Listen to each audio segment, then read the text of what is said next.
Neil Rogers is coming up next. Have a great day, everybody. It's 10 o'clock. The views expressed on the previous programs are those of the host, guests, they and beat a callers, little and do girls not team, reflect Joe, those with a of little the girls Busy quarterback Broadcast who Group, handed its him staff, 13 points advertisers, before or anybody was in their agencies. seat. The biggest names. Nice job, guys. You're listening to Sports Radio 560 WQAM. Miami, Fort Lauderdale.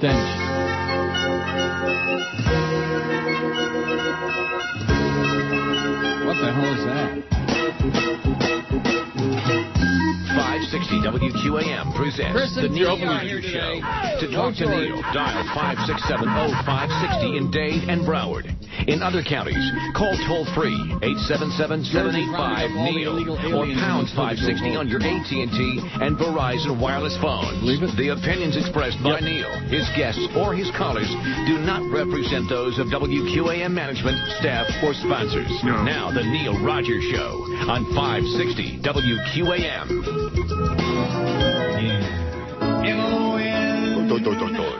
D-A-Y-S-U-C-K-S. Absolutely. This is CNN Breaking News. Several McCain aides suggested to CNN that they're increasingly frustrated by what an aide described as Sarah Palin going rogue. Do you agree with the Bush doctrine? I'm going to ask you one more time not to belabor the point. What is your views on that? I'm not going to take any of your questions. McCain defended Palin, saying, "We're both mavericks. And we have to fight." I'll tell you one thing. Who's the most despicable, the most unctuous of them all? What the hell are they doing out there in the hallway? Did you hear that? Heard something. I just heard that was your chair or something. Keep it down out there, you maniacs.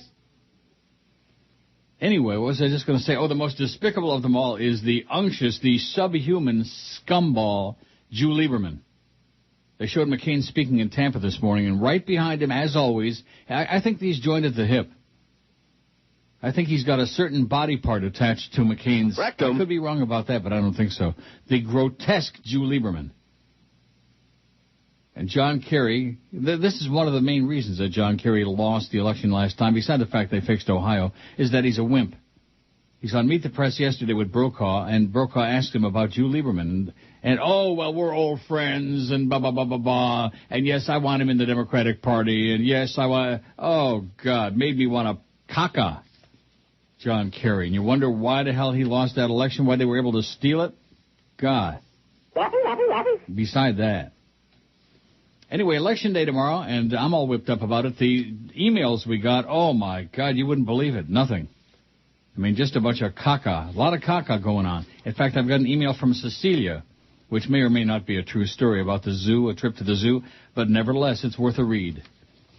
But other than that, just some obnoxious racial hate, sick, twisted, disgusting, grotesque garbage.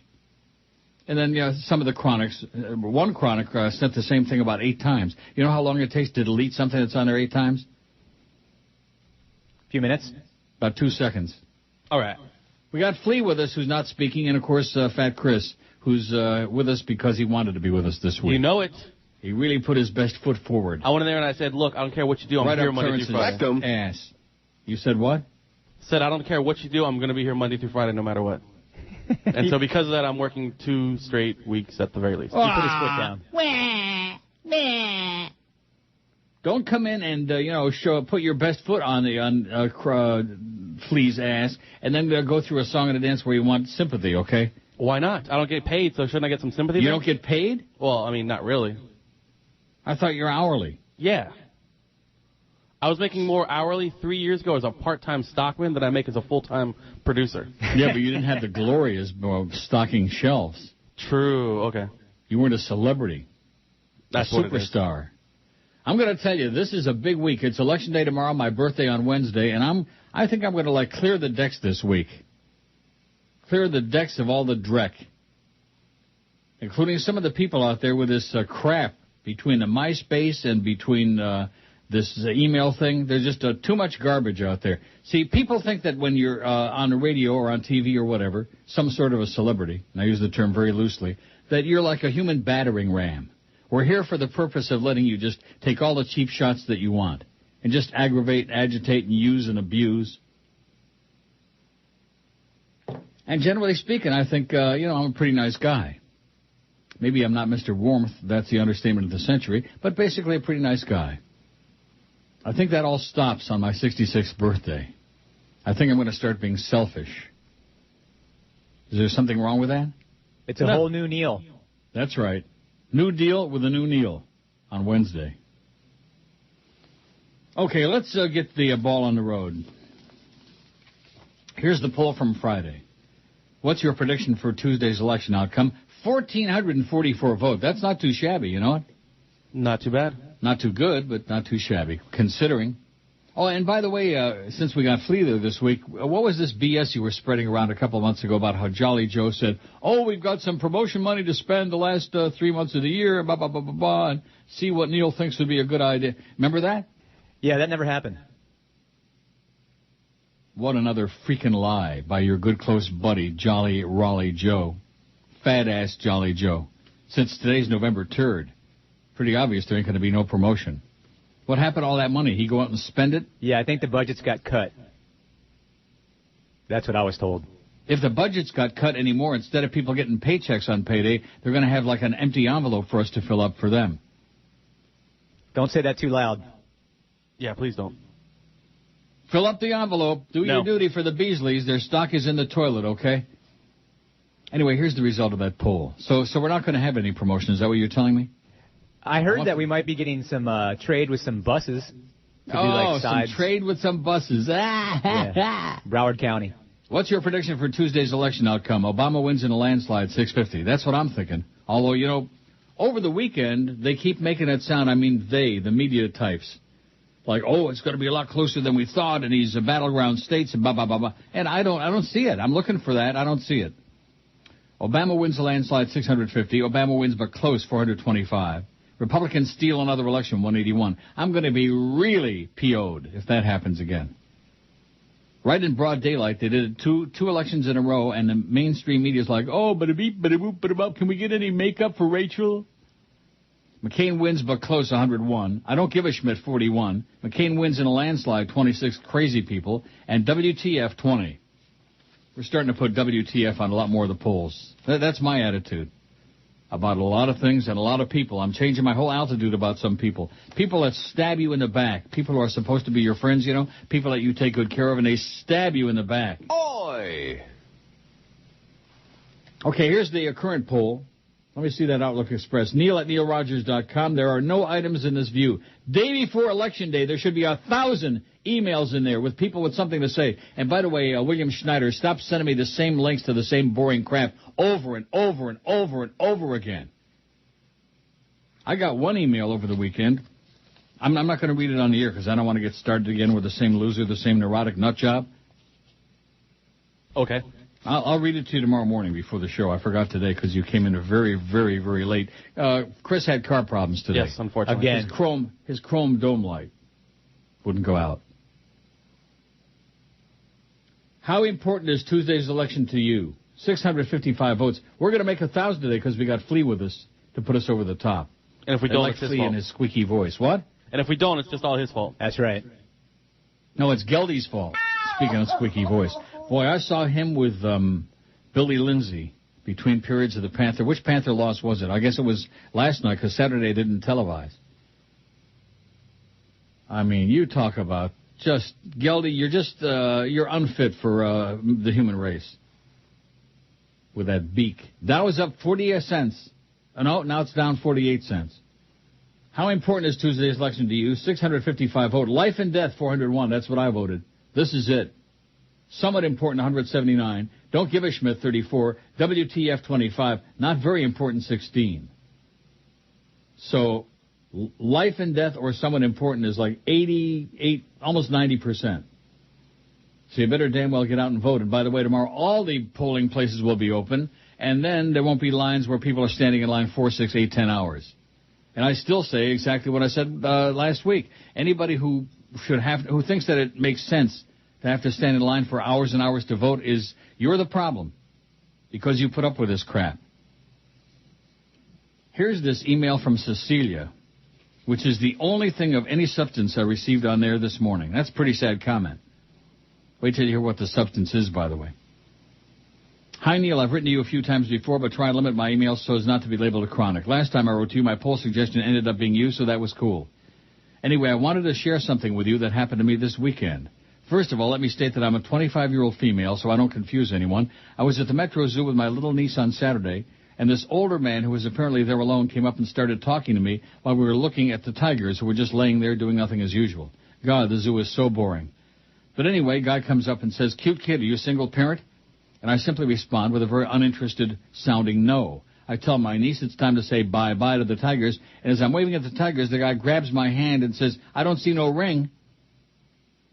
I thought about correcting his usage of a double negative, but instead I said, "Please don't touch me, thank you," and I walked away with my niece. This guy started following us everywhere. Every time I turned around, he was there drinking from this giant cup. He seemed to hold an endless supply of whatever beverage he was drinking.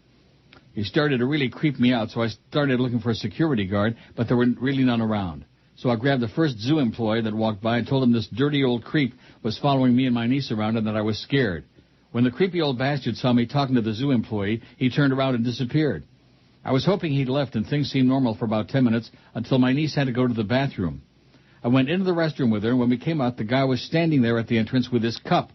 I told him to leave me the hell alone. What happened next is just about the worst thing that's ever happened to me. The son of a bitch threw the cup full of what was obviously human poop at me.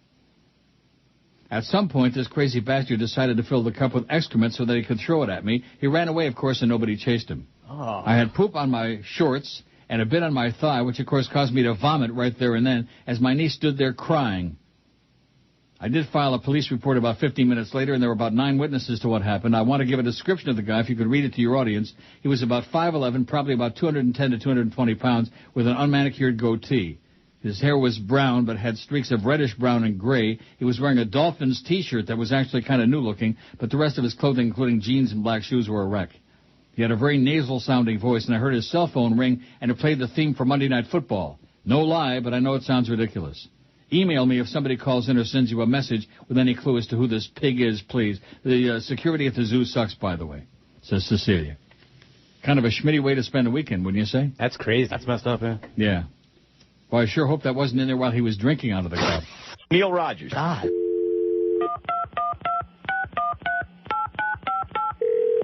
Good morning, Bob Iger's office. Yeah, looking for Michael Eisner. Sir? Hello? So this is Bob Iger. Yeah, Michael Eisner? No, sir. Michael Eisner no longer works for the company. Well, who's this? Bob Iger, President and CEO of the Walt Disney Corporation. Oh, that's right. I forgot. What are you doing answering your own phone, numbnuts? Well, sir, there were cutbacks, and I lost my assistant. I know. I was the one who cut him back. Yeah, thank you. Come on, give me the final numbers. The final number, sir? I don't have time to chit-chat, Eisner. Iger, sir. And I don't have time for all sorts of edgy pop culture references this call. It's just a waste of time. How much did High School Musical 3 rake in at the box office this weekend? Well, sir, great news. The final total is $42 million. Holy flubber! You hear that sound, Eisner?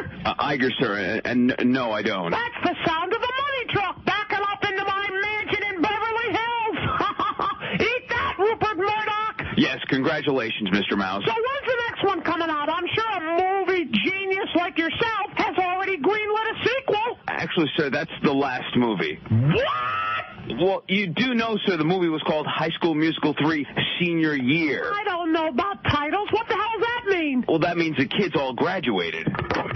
Graduated? Yes. If my father, Walt Disney, wasn't so frozen stiff in a cryogenic sleep, he would roll over in his grave. Sir? The level of your stupidity is butt-numbing. But, sir... My butt is numb from your stupidity. Sir. Of course we can make another picture. Just throw that shaggy hair kid a few extra greenbacks and we'll put him in college. Do you mean Zac Efron? Who's that?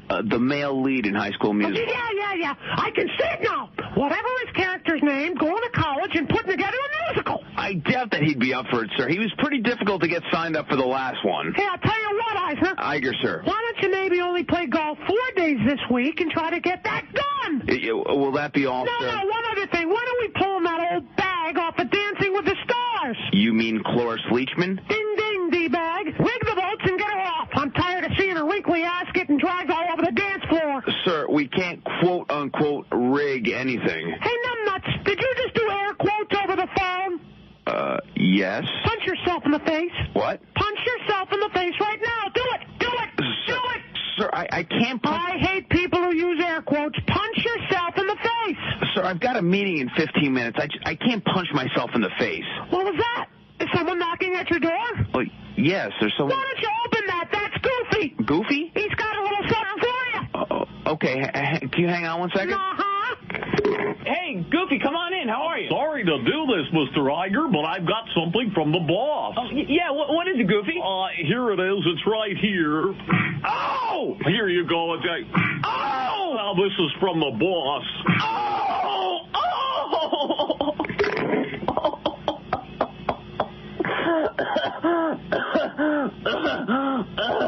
Oh, God. Oh. Mr. Mouse? Oh. Mr. Mouse?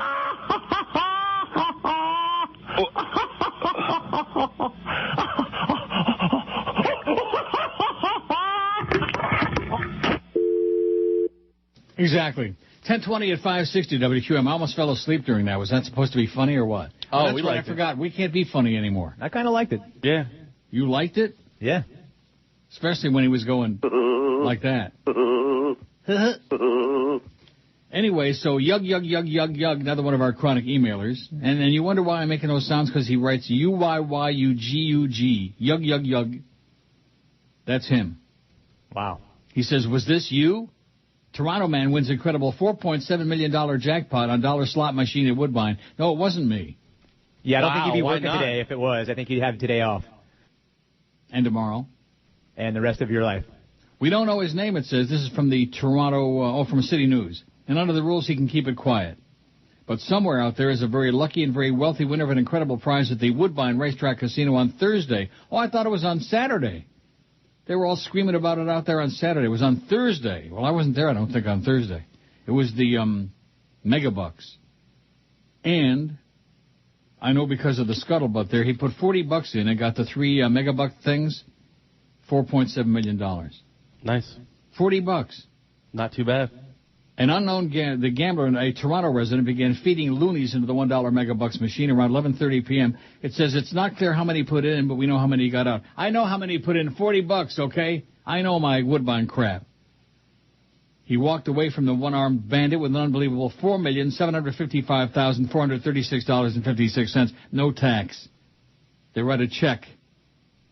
The place went into a whirlwind of bells and alarms as the realization that something big happened dawned on those nearby. It's clear to anyone who's sitting anywhere near there that a major jackpot has been won. Jim Cronin told City News it became very clear to all our customers as well as our staff. And unlike the lottery, there was no way to cash in. Staff at the track wrote a guy a check for the entire amount right on the spot. He was thrilled, Cronin relates, and must certainly be a grand understatement about the man he calls a regular player. Oh, I wonder if it's somebody I know. They're probably smelly. Huh? They're probably smelly. You know, you are just brutal. Where's that promotion coming for this show? It's on the way. So if that guy is somebody I know... Loan me $50. Loan me $50. Loan me $50 million. We all have that expectation I can win the jackpot. In this case, I guess he did, Cronin said, whoever that guy is. The jackpot on the million starts at $1 million, on the machine starts at $1 million, keeps climbing until somebody wins by getting Megabuck symbols, 3 of them lined up on the center pay line. It's not clear what the odds are, but they're likely in the millions to 1 against. And in this case, so was the payout. It was the first such win on those kinds of machines at Woodbine since they were installed in 2001, and it's the largest single prize of any kind at the venue since they opened in March 2000. The lucky duck instantly became shy after his $4.7 million windfall. The rules for lottery winners are different than for those at casinos. Ticket holders have to agree to allow their names and photos to be released. Those lucky at the slots don't. The winner understandably refused any publicity, choosing instead to take his money and run. Run. Get the bodyguard, get security, and run. If he decides to return and try his fortune at Woodbine again, at least next time he'll have a fortune to actually play with. Oh, don't come back. If you won $4.7 million, would you go back? For what? No way. Why would you go back, Jack? Election day tomorrow, man, and this audience is coming through big time. Tremendous response on the email. Let me click on it. Do you think there's going to be anything in there? Oh, there's 3 of them. All right. Oh, Andy Peter, who's a crazy right-wing lunatic, delete. Oh, Jimmy in Miami, who I'm trying to get rid of. I think I may block. Good morning. Love that Mickey bit. Yeah. And here's one, from the fake Matt Castle. Wasn't Matt Castle lost the game last night. It was Belichick. Some of the worst coaching decisions in history, but nevertheless, I thought they played him pretty tough. They played the Colts, not the Broncos. Oh, my God. To hear these people talk, we're sniffing the playoffs. Even the Herald's got a big thing. Playoffs, why not? Yeah. Well, why not? I do believe the Colts are now 4-4, so. The Colts suck. Yeah. And at least I admit it. And you played them tough. Yeah. A team so who do you think is better right now? Which is the better quarterback? I think the Colts are better. Just a minute, Fatso. Who's the better quarterback? Sandy Peyton Manning, even with his injury, or that girly quarterback in Denver? Peyton Manning. Jay Cutler. Yeah, so is there any... I mean, Jay Cutler handed you guys 13 points before people even sat down. And I said thank you. Yeah, there you go. Don't start with this delusionary stuff, and then all of a sudden you notice it's 19-17 with just 3-4 minutes left in the game. Correct. Damn near blew that damn game. Correct. Gave it a hell of a shot at blowing a game against the little girls team. We're talking... It's the same neurotic repetition every year. They beat some horseball team and just barely squeak on by the way, and right away, this is the greatest team since, oh, my God. Blah, blah, blah, blah. Whatever you say. Just keep deluding yourself. Matt says, I'm really sorry for the loss. I tried my best. Sore from the pounding I took the night before. Yeah, I bet you did. It's just a bunch of crap. That's it. That's all we got. Day before Election Day. That's what we have in these emails. Oh, am I a fool or what? I'm going to go to the balcony and jump because I didn't win that lotto. I didn't win that jackpot. I certainly didn't win the lotto. One guy won $40 million on the lotto over the weekend, too, Saturday night. $40 million. And again, they write you a check. No tax. You know how much I got? Zip. How much? $40. Nice. I spent $200, got $40 back, and you say that's nice? He was trying to make you feel better. I don't. And don't kill yourself until after your birthday, because then you'll miss out on your presents. Correct. What present? What present? What kind of present do you get when you're 66 years old? I'm sure George is going to send Depends. you something. I got all my... Depends? Well, I could probably use some of those. You get a lot of it. Neil Rogers on Sports Hole Radio, WQAM. I'm John McCain, my friends. I approve of this song. Don't plan on me living, my friends, 'cause I'm not in the best of health. My chipmunk cheeks are bigger, and I don't feel that well, my friends.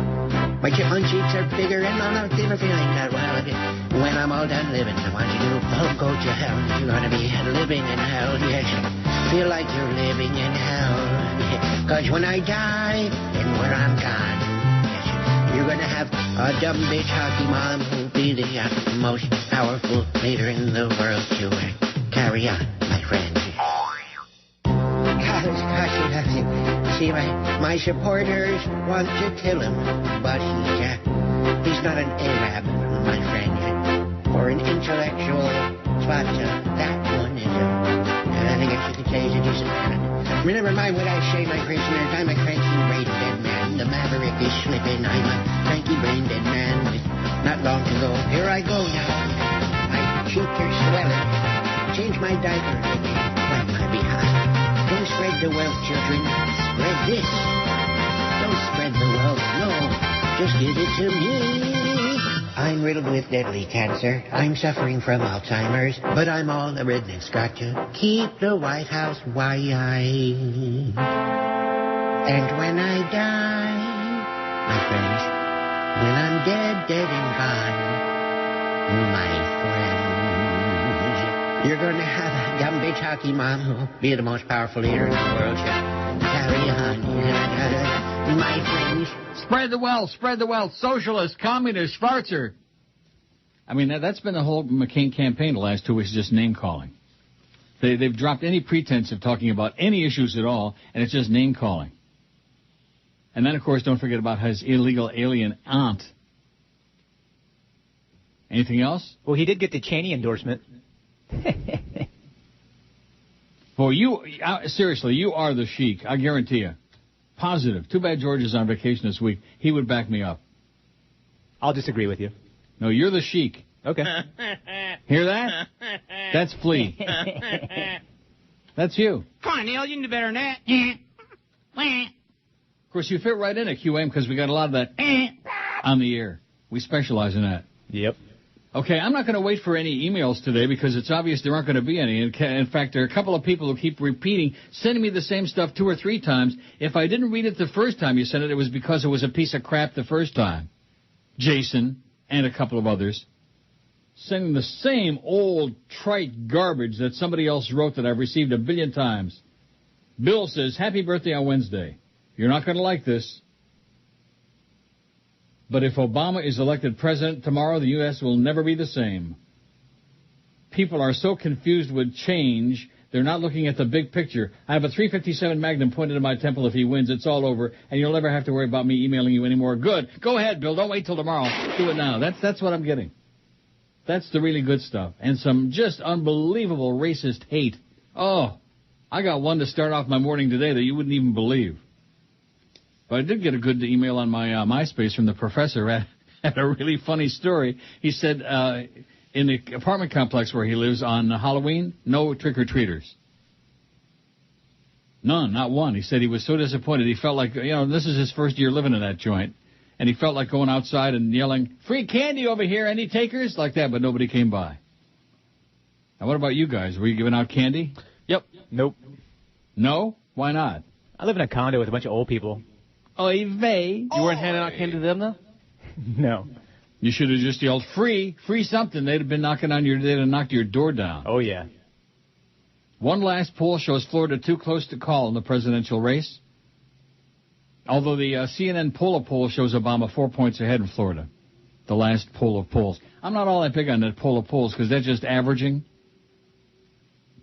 Sticking a whole bunch of polls and averaging, which I don't know. Obama's got 47, McCain 45 in the Quinnipiac poll that was out this morning. Among Florida voters who've already cast their ballot, the early voters, Obama leads 51 to 38%. Oh, let's not anybody vote tomorrow. That sounds like a plan to me. The results come from a survey of 1,773 Florida likely voters from October 27 through yesterday, with a margin of error of plus or minus 2.3 percentage points. The candidates are effectively tied. Public policy polling also has got a 2-point race in Obama's favor, 50 to 48. The Quinnipiac number hasn't changed from its last poll released Wednesday. Here they're coming to get Flea. You hear the sirens? Can you hear it? Yep.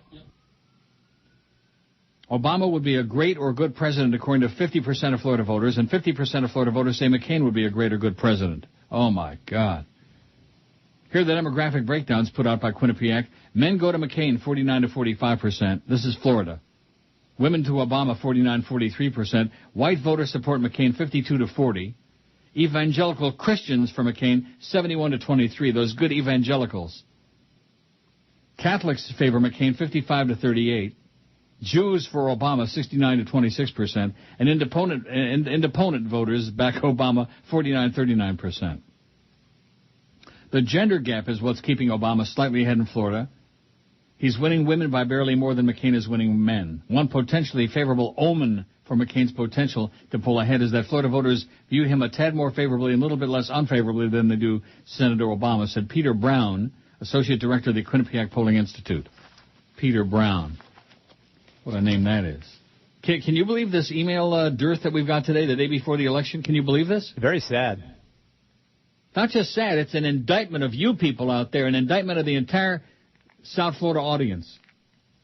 See, the reason that the phone thing degenerated into what it did, I'm your friend, to the same 4 idiots, is because nobody else had anything to say. And that was getting worse and worse every month, every week for 2 or 3 years, especially since your good buddy Fat-Ass Jolly Joe came to town. What a loser. And now this thing started out pretty good, and then it degenerated into a bunch of chronics that I had to block and delete and get rid of, and now there's nothing left. Rob says, now this isn't chronic Rob, this is a different Rob, I believe. As usual, you're way ahead of everyone. You've probably already talked about some of the voting scams going on. I found it interesting reading about some of the scams on AOL, and it's got a link. I should expect these things to happen, but for some reason I'm always surprised about how far some people will stoop to steal an election. We're not just talking about an election. We're talking about big money is what we're talking about. Oh, here's some bad news. Circuit City closing 155 stores. Wow. Circuit City Stores said Monday it's closing about 20% of its U.S. stores, cutting thousands of jobs in an effort to return the nation's number 2 consumer electronics retailer to profitability. Oh, and here you go. Paula sends me the same thing that everybody else is sending. If you haven't seen it yet, yeah, Paula, I've seen it 50 million times. Dear red states, we've decided we're leaving. Yada, yada, yada. The same crap. Oh, my God. Say something original. Use your brain. Say something. Instead of just sending me either a link or some stale horseball piece of turd like that. Oh, my God. Can you believe that? Nope. I must have had 20 of those this morning. The same, dear blue states, dear red states, and it's just the same swill. God. Lame. Neil, I got my AB on Saturday and I absentee ballot, hand delivering today. Don't think I can trust the Postal Service. It says we only need Pennsylvania, Colorado, and Nevada, plus all blue 04 states. Don't need Florida or Ohio. Wish us luck. Yeah, I wish us luck, all right. And here's another link from Rich. I think someone tried to email the link to this last week. Here's the text. And here we go again. Another link. Let me ask you something, Fat. Oh, Richard Pachter votes. Oh, no. Oh, no. It's Rich Pachter sending me a link to a letter that he wrote to the newspaper. Oh, Rich, go away already, you lunatic, maniac. Talk about a freaking ego. How do you like that? He's sending me a link to an article that he sent, a letter to the editor that he sent that was printed in the Sun Sentinel. Couldn't he just send you the letter? Oh, God. I'm just going to lay on the floor the rest of the day and hope I wake up and something good happens. Names. The best talent. Please. This is Neil Rogers. Sports Radio 560 QAM. The sports leader. Feels good. Now it is time for the Jimmy Syphilis Show on WIOD. Dig higher. How do you do? And good morning, all 19% of you. Jimmy Syphilis with you once again on the right-wing bandwagon of white corporate America. I'm well off in white. Aren't you? We'll talk more about the benefits of trickle-down voodoo economics in just a moment. But first, won't you join me as I trickle some of my delicious wine in my golden chalice? Yes, every now and then I enjoy an occasional bibble. You know, my children, those of you who plan to be a professional athlete will be well advised to register Republican, especially if you're white. As Grover Norquist once said, we must shrink government and drown it in the bathtub and let the free market govern itself. We did just that, and look how well everything worked out. Flag-waving jocks represent all that America is about. Jews and blacks have no place in a pasty white man's world. I'll be right-wing back after these words from Adolph's all-night lampshade store. It's 10:45 at QAM. Let's take a look at the schedule for today. We got any ball games? No. Come on, let's make some up. You're forgetting about the Canes and the Fish, Neil. That's what everybody's all excited about. Well, good. Good luck to you. Are you excited about it? No. Why not? What about you, Fatso? I'm so excited. We got the Big O from 2 to 4. Oh! People are protesting all the way to Naranja. They're wrapped around the building and all the way down 441. Big O, 2 to 4. 4 to 7, we got Mad Dog at Finnegan's. 7 to 8, Dolphin Tonight, the worst hour of radio in history. And then 8 to 11, we got DA, who's got a 1 point something. How's the poll coming? Boy, I'm flabbergasted. 768.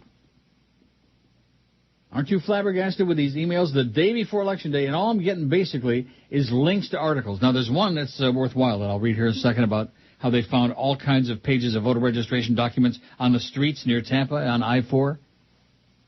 Strewn on the street. Well, here's one from Larry. My wife and I stood in line for a couple hours, voted for Obama. I would say that of the people in front and behind us in line, the overwhelming majority were saying they were voting for Obama. I only hope they weren't just talking.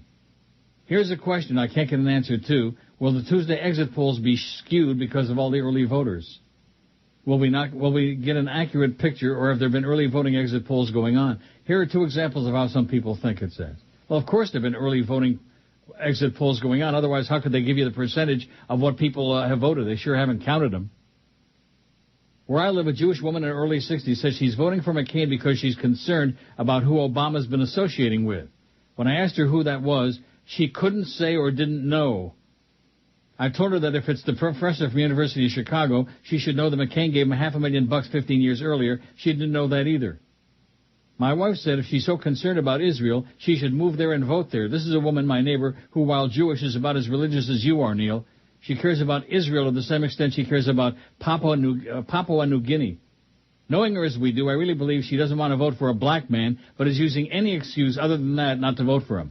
She's voting for McCain. Then she said she'll pray to make sure he stays alive. I don't think she really meant she's going to go and pray. I think she was just hoping that.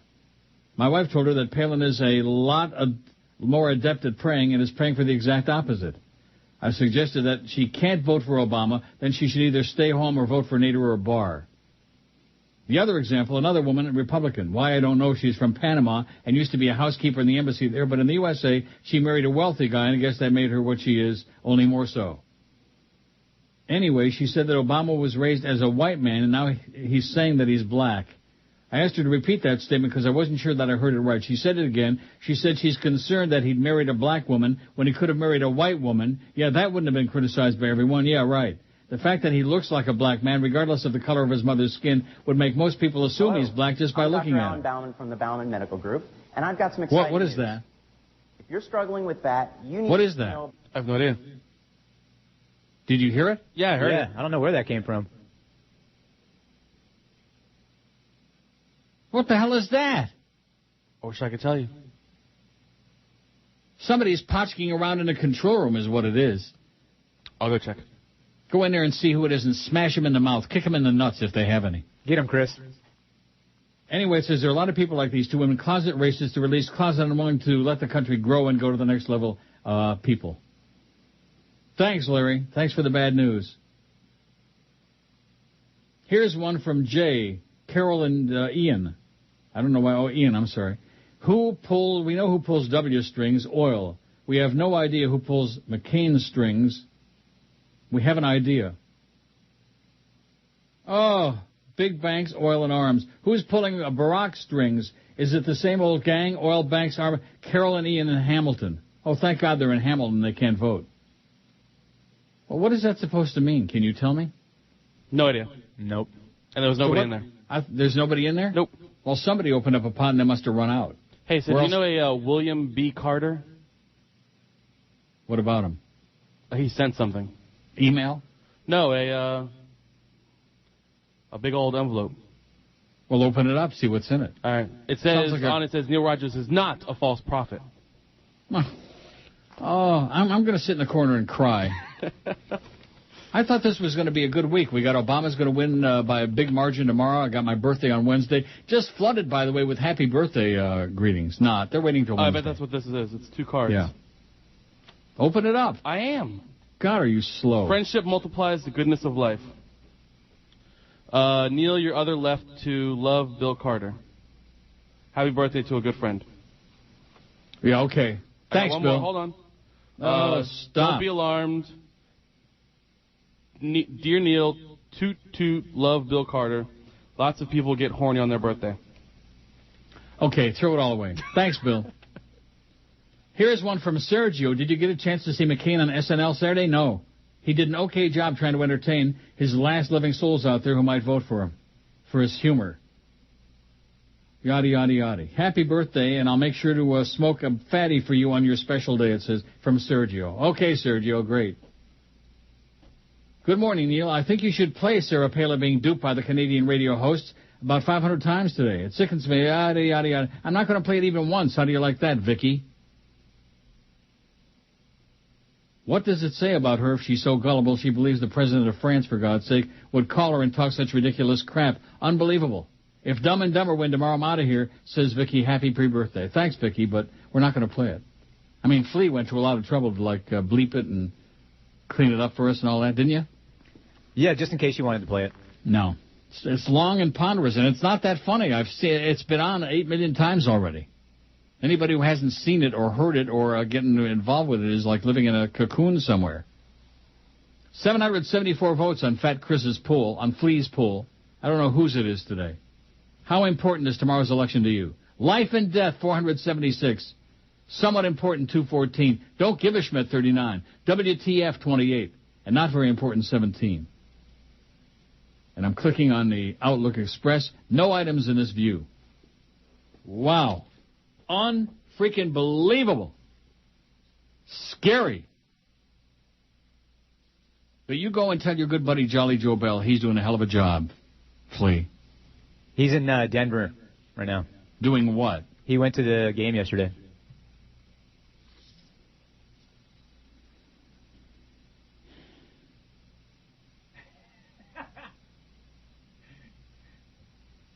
You okay over there? I think he jumped. No, he's supposed to bring the mic if he does. Oh, okay. We got a wireless mic for that.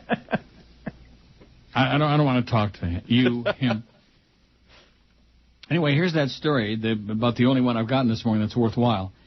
Tampa, hundreds of thousands of pages of what appear to be voter registration documents were found strewn along a section of Interstate 4 early this morning. How do you like that? Oh, my God. The documents were discovered along a quarter-mile stretch of the highway near I-275 and contained names, addresses, phone numbers, and party affiliations of Hillsborough County voters.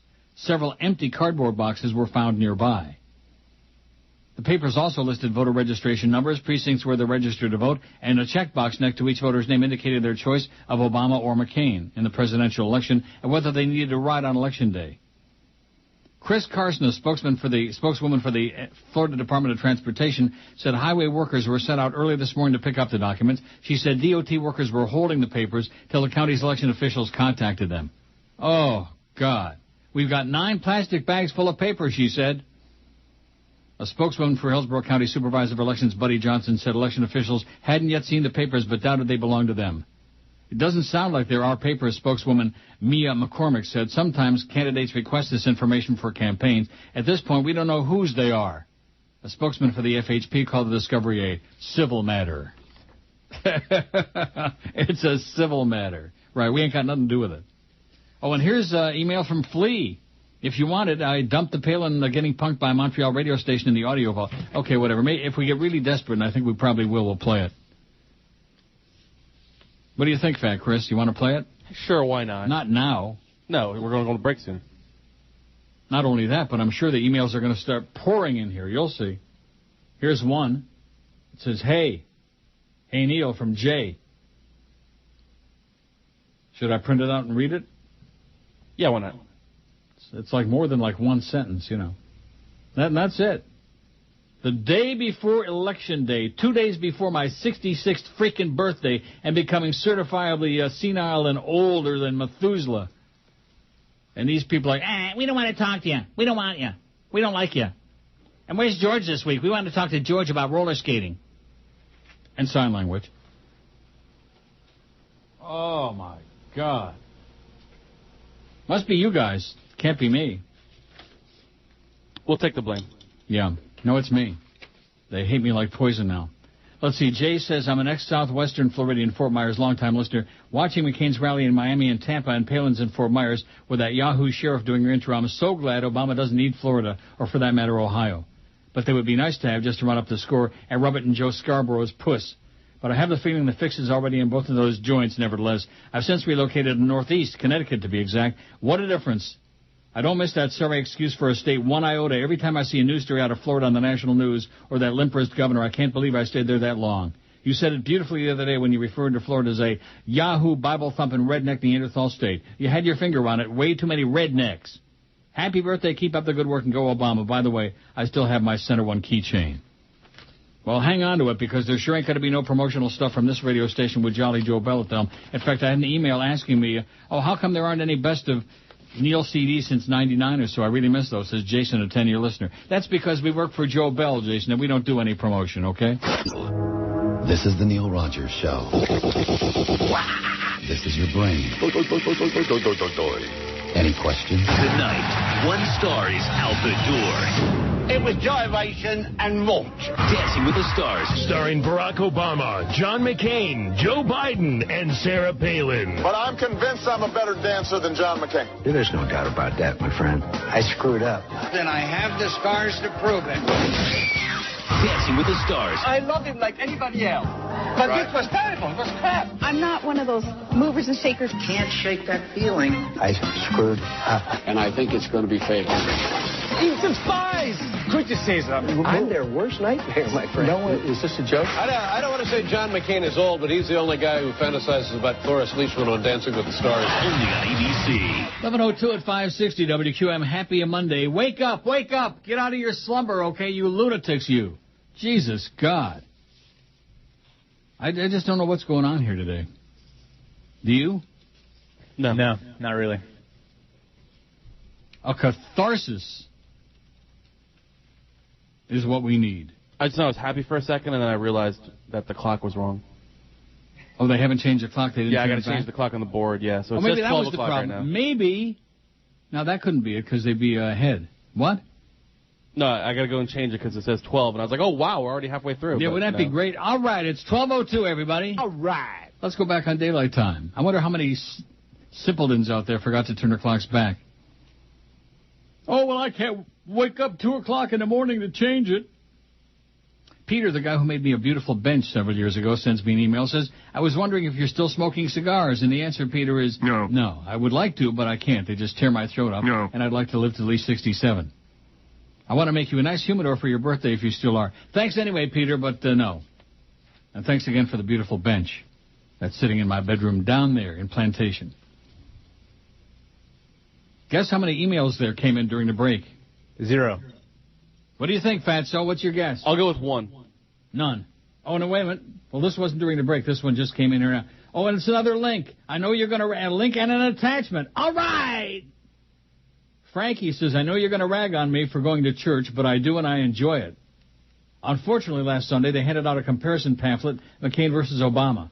Looking further into the Christian coalition, found they have tax exemption again. No kidding. How is it such a partisan group involved so closely with churches and so closely with promoting Republicans can be tax exempt? And then he's got a link, Christian coalition. Let's get all these churches in the Christian coalition to lose their tax exemption. Yeah, let's do it. Let's do it, Frankie. I believe this voter guide will put McCain over the top and will direct everyone who is looking for it as a sign from God. I attached the voter guide, and it's just cherry-picked issues and just plain lies. They don't even mention the war in Iraq. Godspeed to us all, Neil, and happy birthday, smoke a big fat one for me and a cigar, too. Oh, let's get all these churches to lose their tax. Okay. Do you have that magic wand that George plays? I don't have that. 804 on your pull, by the way, Fatso. All right. Do you have that magic wand? Somewhere. Trying to look for it, yeah. I don't know what it's under. And I don't know where the hell George gets some of this stuff. Then, of course, he never sends it to me. No, that's not it. Does that sound like a magic wand to you? Good God. Jesus. Anyway, you'll find it. Yeah, there you go. Excellent. We just waved our magic wand. We're going to get all these tax-exempt organizations to pay tax, Frankie. You idiot. And, of course, the fact that you're still going to church, that tells me a lot anyway. Oh, how can you say that, you atheist heathen bastard? Real easy. First of all, if there was a God, there would be no such thing as hemorrhoids.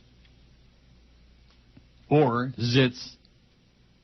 Think of all the different things that there wouldn't be if there was really a God. Phlegm.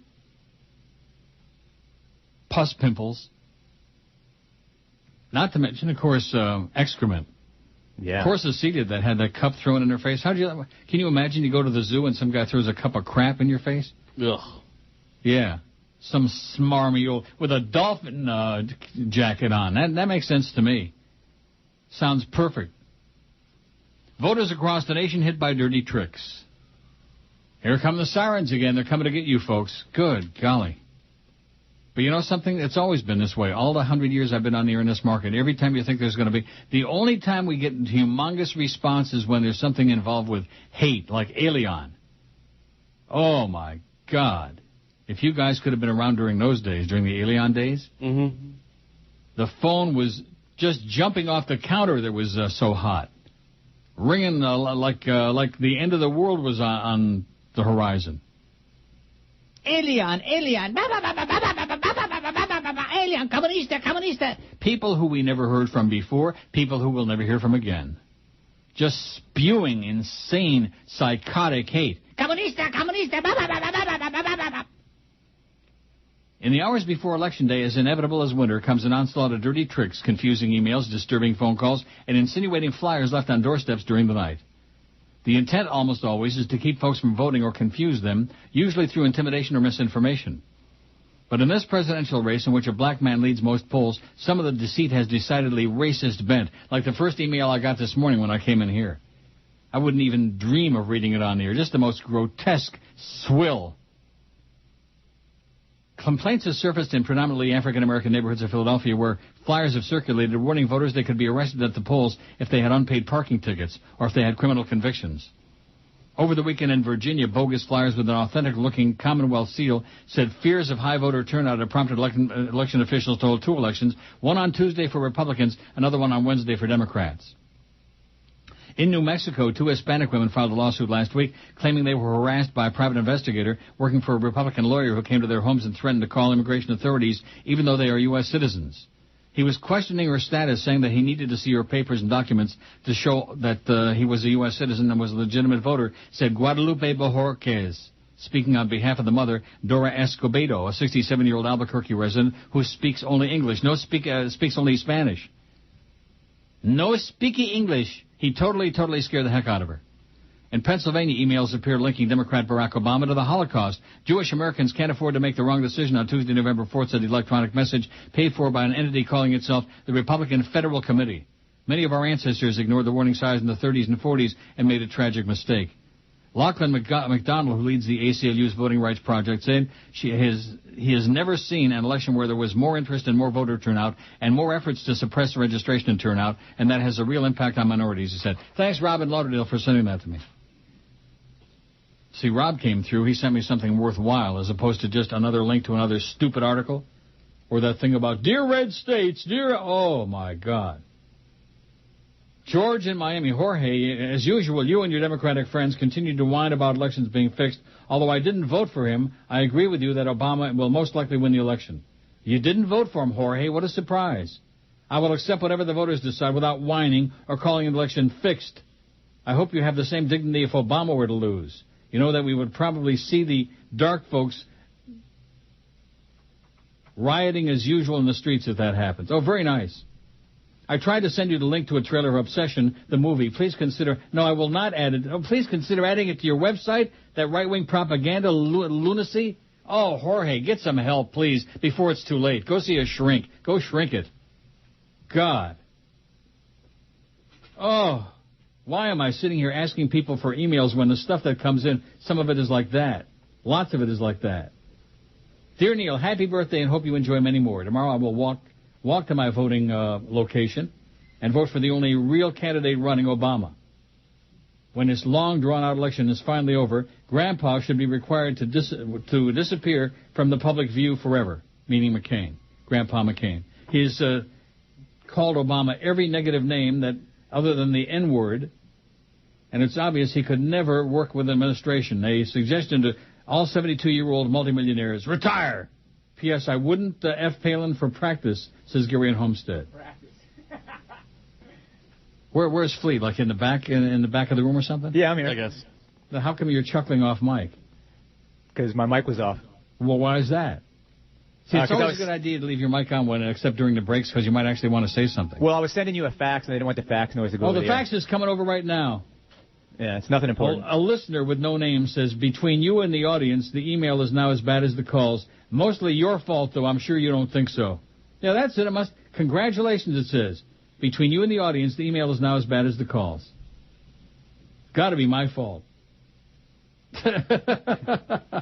Oh, God. Everything is my fault. If it rains, it's my fault. Yep.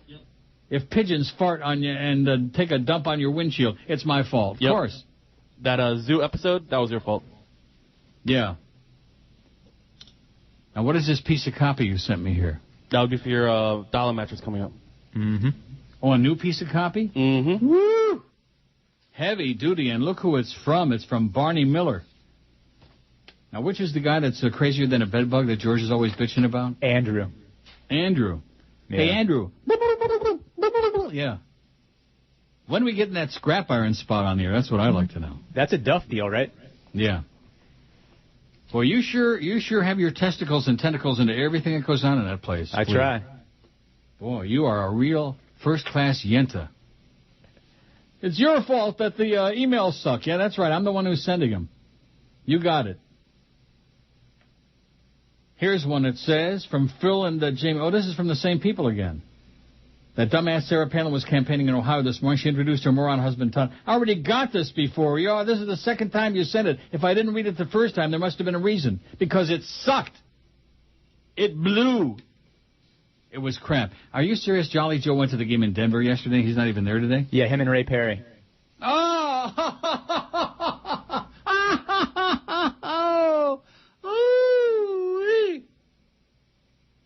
Wow. The more things change, the more they stay the same.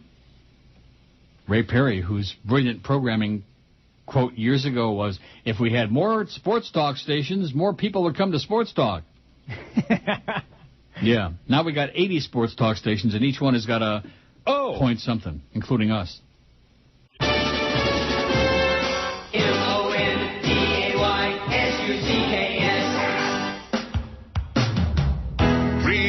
American a-hole. Real American a-holes. We salute you, Mr. I bitch about the government constantly but still won't vote guy. Mr. I bitch about the government constantly but still won't vote guy. You can't say enough bad things about this country.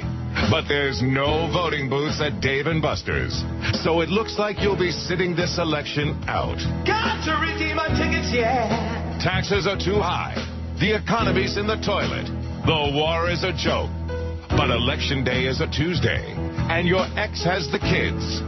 Nobody's gonna take away your Tuesday. Tuesday's gone with the wind. Sure, Sarah Palin is a babe. But why go to the voting booth for someone you'll never meet if you can just hit the peep show booth for a genuine, red-blooded, all-American gal?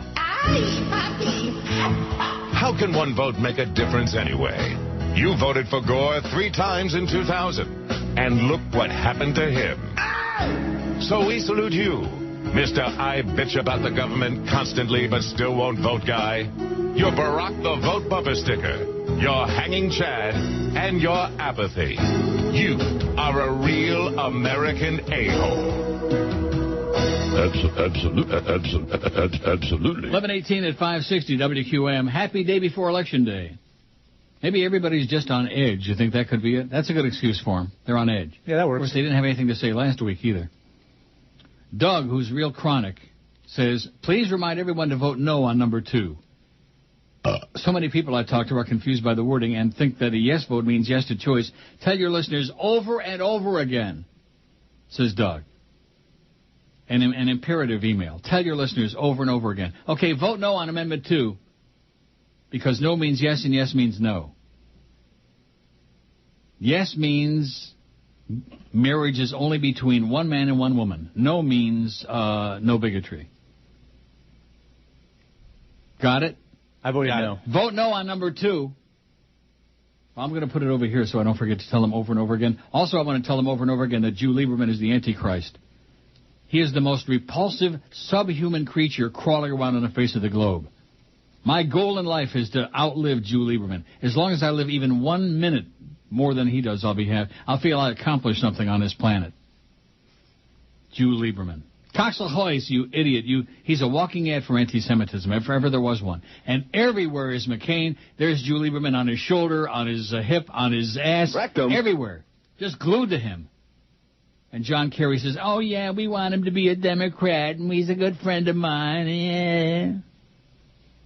Too many wimpy Democrats. Barack Obama at least has got a pair. Old state capitol in Springfield, Illinois. Back then, Jacksonville, he's in. vote.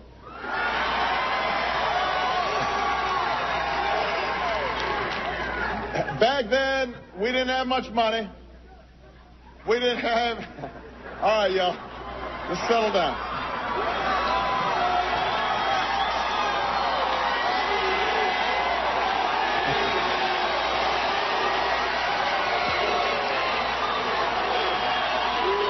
Back then, we didn't have much money. We didn't have many endorsements.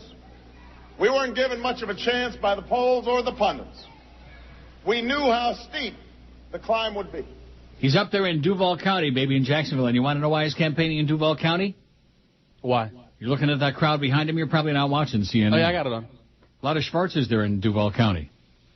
And each one of them is going to vote 50 times for Obama tomorrow. You'll see. Do you see any white people? Well, there's one, I think. I'm not really sure. Behind him there in Jacksonville. Because it's an interesting city. Well, not interesting that you want to be there, but you got a lot of dark folks and you got a lot of rednecks. That's a horrible city. Yeah, it is. Rednecks. Jacksonville, a lot of smokestacks. It reminds me a little bit of Hamilton, Ontario, although they don't have any dark folks there. Hamilton. You can sniff the pollution in the air as far away as Niagara Falls from Hamilton. And didn't I get a stupid email from somebody in Hamilton earlier? Yes, I did. At least I think it was Hamilton. Maybe it was Hamilton, Ohio. In the final USA Today Gallup poll, if it's any indication, Barack Obama's achieved his widest lead in the presidential race to date. In addition, Obama's favorable rating is 62%, the highest of any presidential candidate tracked in Gallup's final pre-election polls dating back to Bubba in 92. Obama holds an 11-point lead in the final poll of likely voters taken by the polling organization, up a point from the previous day. Just a day before the polls open, Obama leads McCain 53 to 42% in the Gallup poll. The numbers are based on interviews conducted by phone on Friday, Saturday, and Sunday. The group surveyed is based on Gallup's model of those most likely to show up at the polls. No candidate behind in the Gallup poll at the end of October has ever won the presidency, insane McCain, ever. Obama's also ahead in the Washington Post ABC poll, 11 points. The CBS New York Times poll, 13 points, which I have the story on that, and the CNN poll by 7 points. Obama leads in 6 states that went for Bush in 2004. Real Clear Politics average shows Obama ahead in Colorado by 5.5 points. New Mexico, 7.3 points. Nevada, 5.8. Virginia, 3.8. Pennsylvania, 7. Florida, 4.2. Ohio, 4.2. And North Carolina, 0.3 of a point. Kind of like what DA gets at night. 0.3.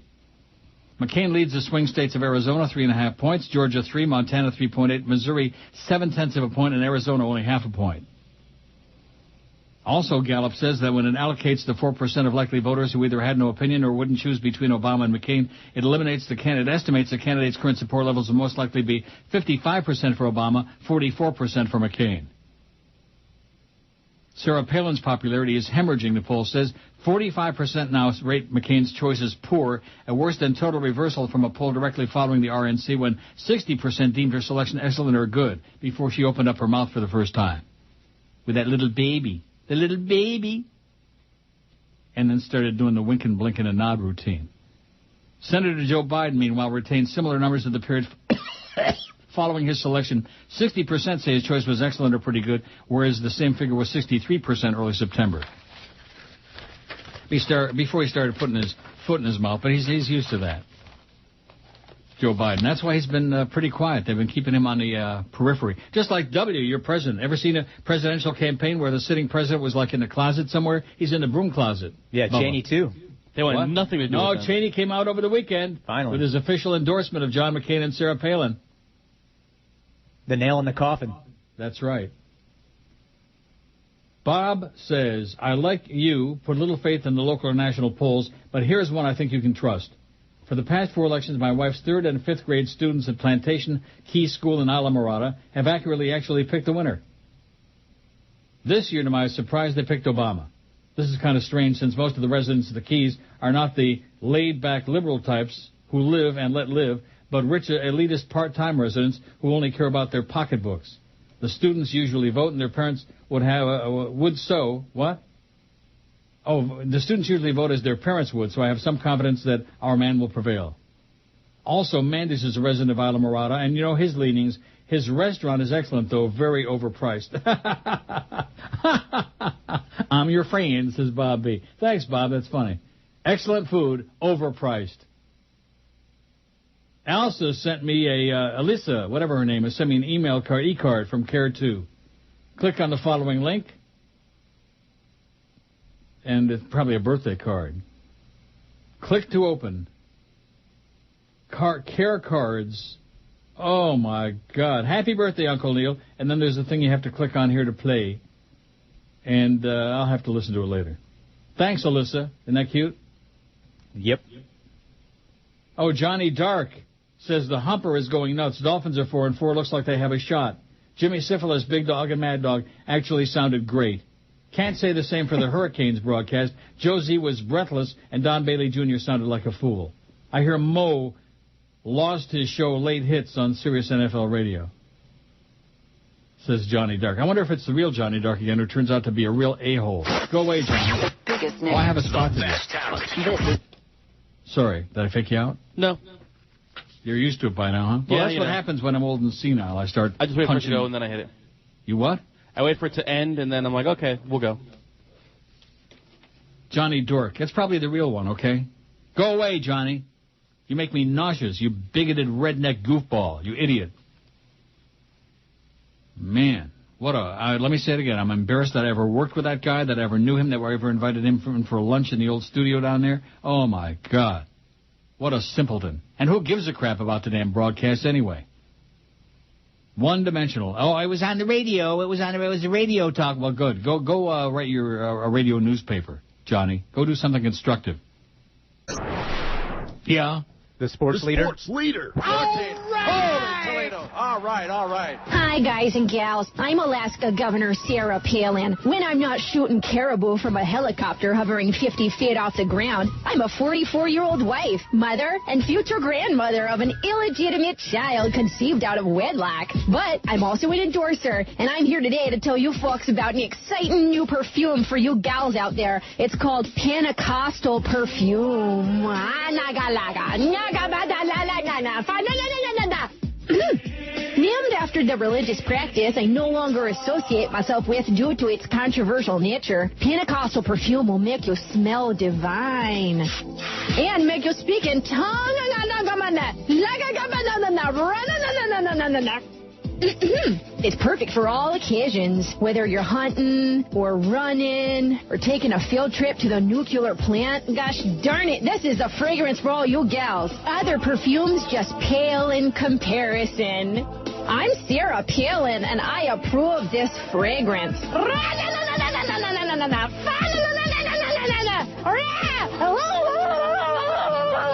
And back at you. 11:32 at 560 WQAM. In other words, what she's really trying to tell us is like that. Well, we got a few birthday greetings on here. Now that they're not very exciting, but nevertheless, it's better than nothing. You know what I mean? Mm-hmm. I have a birthday card here, too, for you with a weird letter in it. What does it say? Well, the card just basically, blah, blah, blah, happy birthday, 30 years of great entertainment. I voted, took 2 hours, and then there's a letter that's in there. It says, Dear Uncle Neil, God, happy birthday once again, Neil. I wanted to let you guys know that I had a cancerous tumor removed from my rectal canal on September 8, 2008. Rectum? I'll be okay. The cancer didn't spread, and the reconnect surgery was successful. I'll have to wear a temporary colostomy bag until I finish my second round of chemo in late February. God. What are you laughing about? It's just a weird letter to send to somebody. It's just, in March they'll reverse the surgery, colostomy bag, and then I should be back to normal. Let me ask you something. Now, who's this from? Richard Molinari. Oh. The Miami Fanatic. And he sends his business card in here, and it says, the Miami Fanatic, Richard Molinari, and his title is Crowd Motivator. Mm-hmm. It's just kind of weird. So he's got a little problem with his rectum. Why is he sending me all the gross graphic details of it? I don't know. That's what I thought was a little strange. But he says happy birthday. No, it's not a little strange. It's very strange, Dick. Anyway, let's take a look at the poll result. I got nothing to say about that. Thanks, Richard, and good luck to you. I hope your ass heals up real fast. Oh, wait a minute. Here's one. Oh, I thought it was about Don Bailey Jr. It says John Bailey Jr. Came across the Hurricane broadcast by accident, and the first thing I heard this guy say was, the Miami linebacker pistol whipped the other team's center. You got to be kidding me with that guy. Is this what you want your kids to hear? No, that's why you make sure they don't listen to the game. God, James. It's Don Bailey Jr., not John Bailey Jr. You better get it. Play it. It'll kill 5 minutes. The Palin crank call, yada, yada, yada, says Dave. P.S. Post some pics of the fat Fs you worked with so we can compare them to you. No. play it, post it, do this, do that. No. You better do it now. No. Yes. No.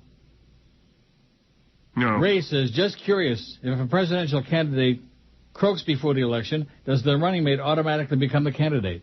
Never really thought about that. I don't know. Tony sends a long, wow. You are by far the biggest hypocrites misspelled on earth. Well, good. Let me read about it. Hypocrite spelled like by some illiterate moron. Here's a poll question. Will the Republicans have the cojones to try to steal us? Didn't we just do that?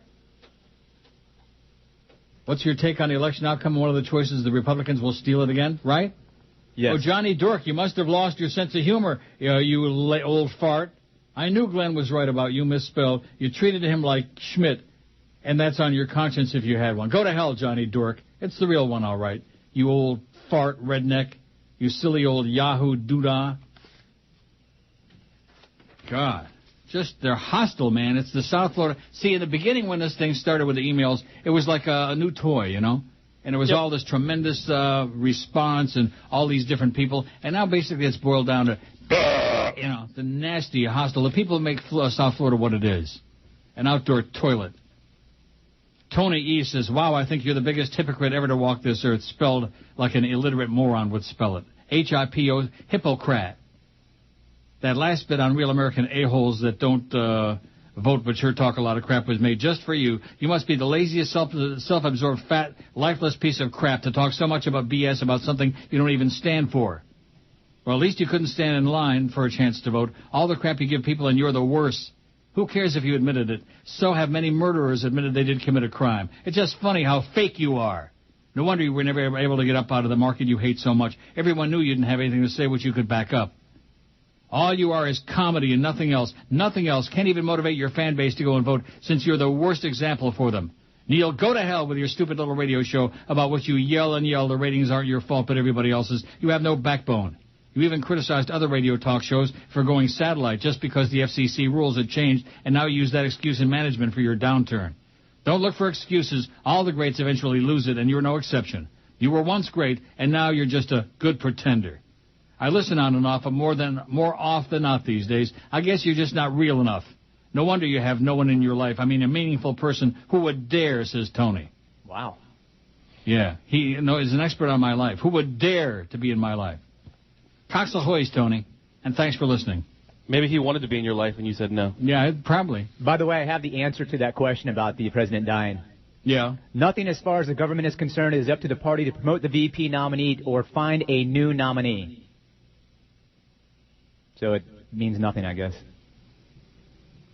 O'Neill, enough of the bedtime stories already. Why don't you play Nobody Does It Better by Anna Maria, says Tom, fake Tom Jicka. Because I can't play it, Tom, that's why. Oh, God, the stuff that's on here today. I know it's my fault, though. 872 votes. How important is Tuesday's election to you? Life and death, 534. Somewhat important, 237. Don't give a Schmidt, 51. WTF, 31. Not very important, 19. Out of 872. Yeah, Tony, I'm a miserable, no-good son of a bitch, and nobody wants nothing to do with me. I'm just a miserable old fart. A turd. Bah! And have a nice day. And Tony forgot to mention happy birthday, by the way, on Wednesday. That was rude. Yeah. You'd almost get the feeling, Tony, you don't like me. I used to be great, but now it's all my fault. Jerry says, every time I have a radio accident, listen to any other show on QM, I thank Neil God for your limitation on length of spots. I know it's written into your contract. In addition, the sales hole sucks so bad, I hear more PSAs more and more often. And the internet streaming is just big old promos all so many days. It's enough to make anyone tune out. Well, see, the idea of the streaming, Jerry, I hate to break the news for you, it's like a free service. If you're like in Albuquerque or on the moon or Uranus or somewhere like that, you can hear the show with no extra charge. And, you know, the idea isn't for the spots to be entertaining anyway, okay? Schmuck. They're all just full of complaints today. Wah, wah, wah, wah. I won't even mention that jackass that was bugging me last weekend all of a sudden made a comeback under a similar but not the same name and gives me a whole song to dance about all the tragedies in his life. Meh. Like, what am I going to do about it? So take it out on me. That a boy, Danny. Take it out on me. You loser. Spieg says, happy birthday. I had my 37th on Friday. Could hardly believe when doing the math I've now been listening to you for 22 years. Thanks so much for all you provide such a lame and crappy region of the U.S. You're too good for it. No, I heard recently that I suck, and I used to be okay, but now I suck big time. As I voted for Obama last week, I couldn't help but profile those I saw in there with me who had blindly uneducated look on their sourpusses, and I think to myself how sad our society is. These likely McCain voters are everything that's wrong with this country. Yet in the I-4 corridor in which I live, the majority seems to have 0 sense. I believe the I-4 corridor still remains a Republican stronghold. I was wondering what your thoughts are, why this region can't reason like mature adults. Probably because the people who live there, mostly are a bunch of dumb rednecks, Spiegs. Anyway, go Obama, go, and good luck tomorrow to all of us with common sense, says Spiegs. I'm going to go soak my head during the break. I'm so distraught. Biggest names. Aren't you? Aren't you guys distraught? Very. QAM. The sports leader. Yeah.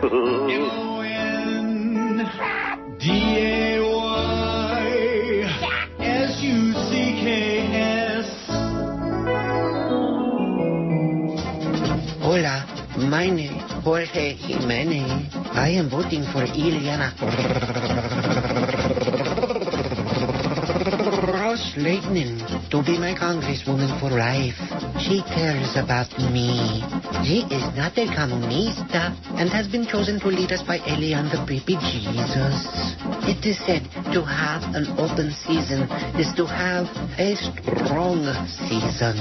And may your first child be a masculine child. Ileana helped make Miami what it is today. It makes me proud to be in a community of people who talk in baby Prado.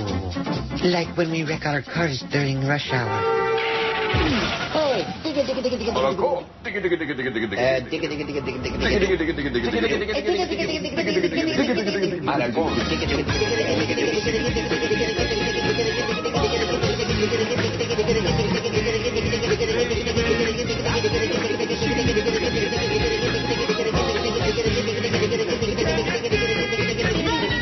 Farewell.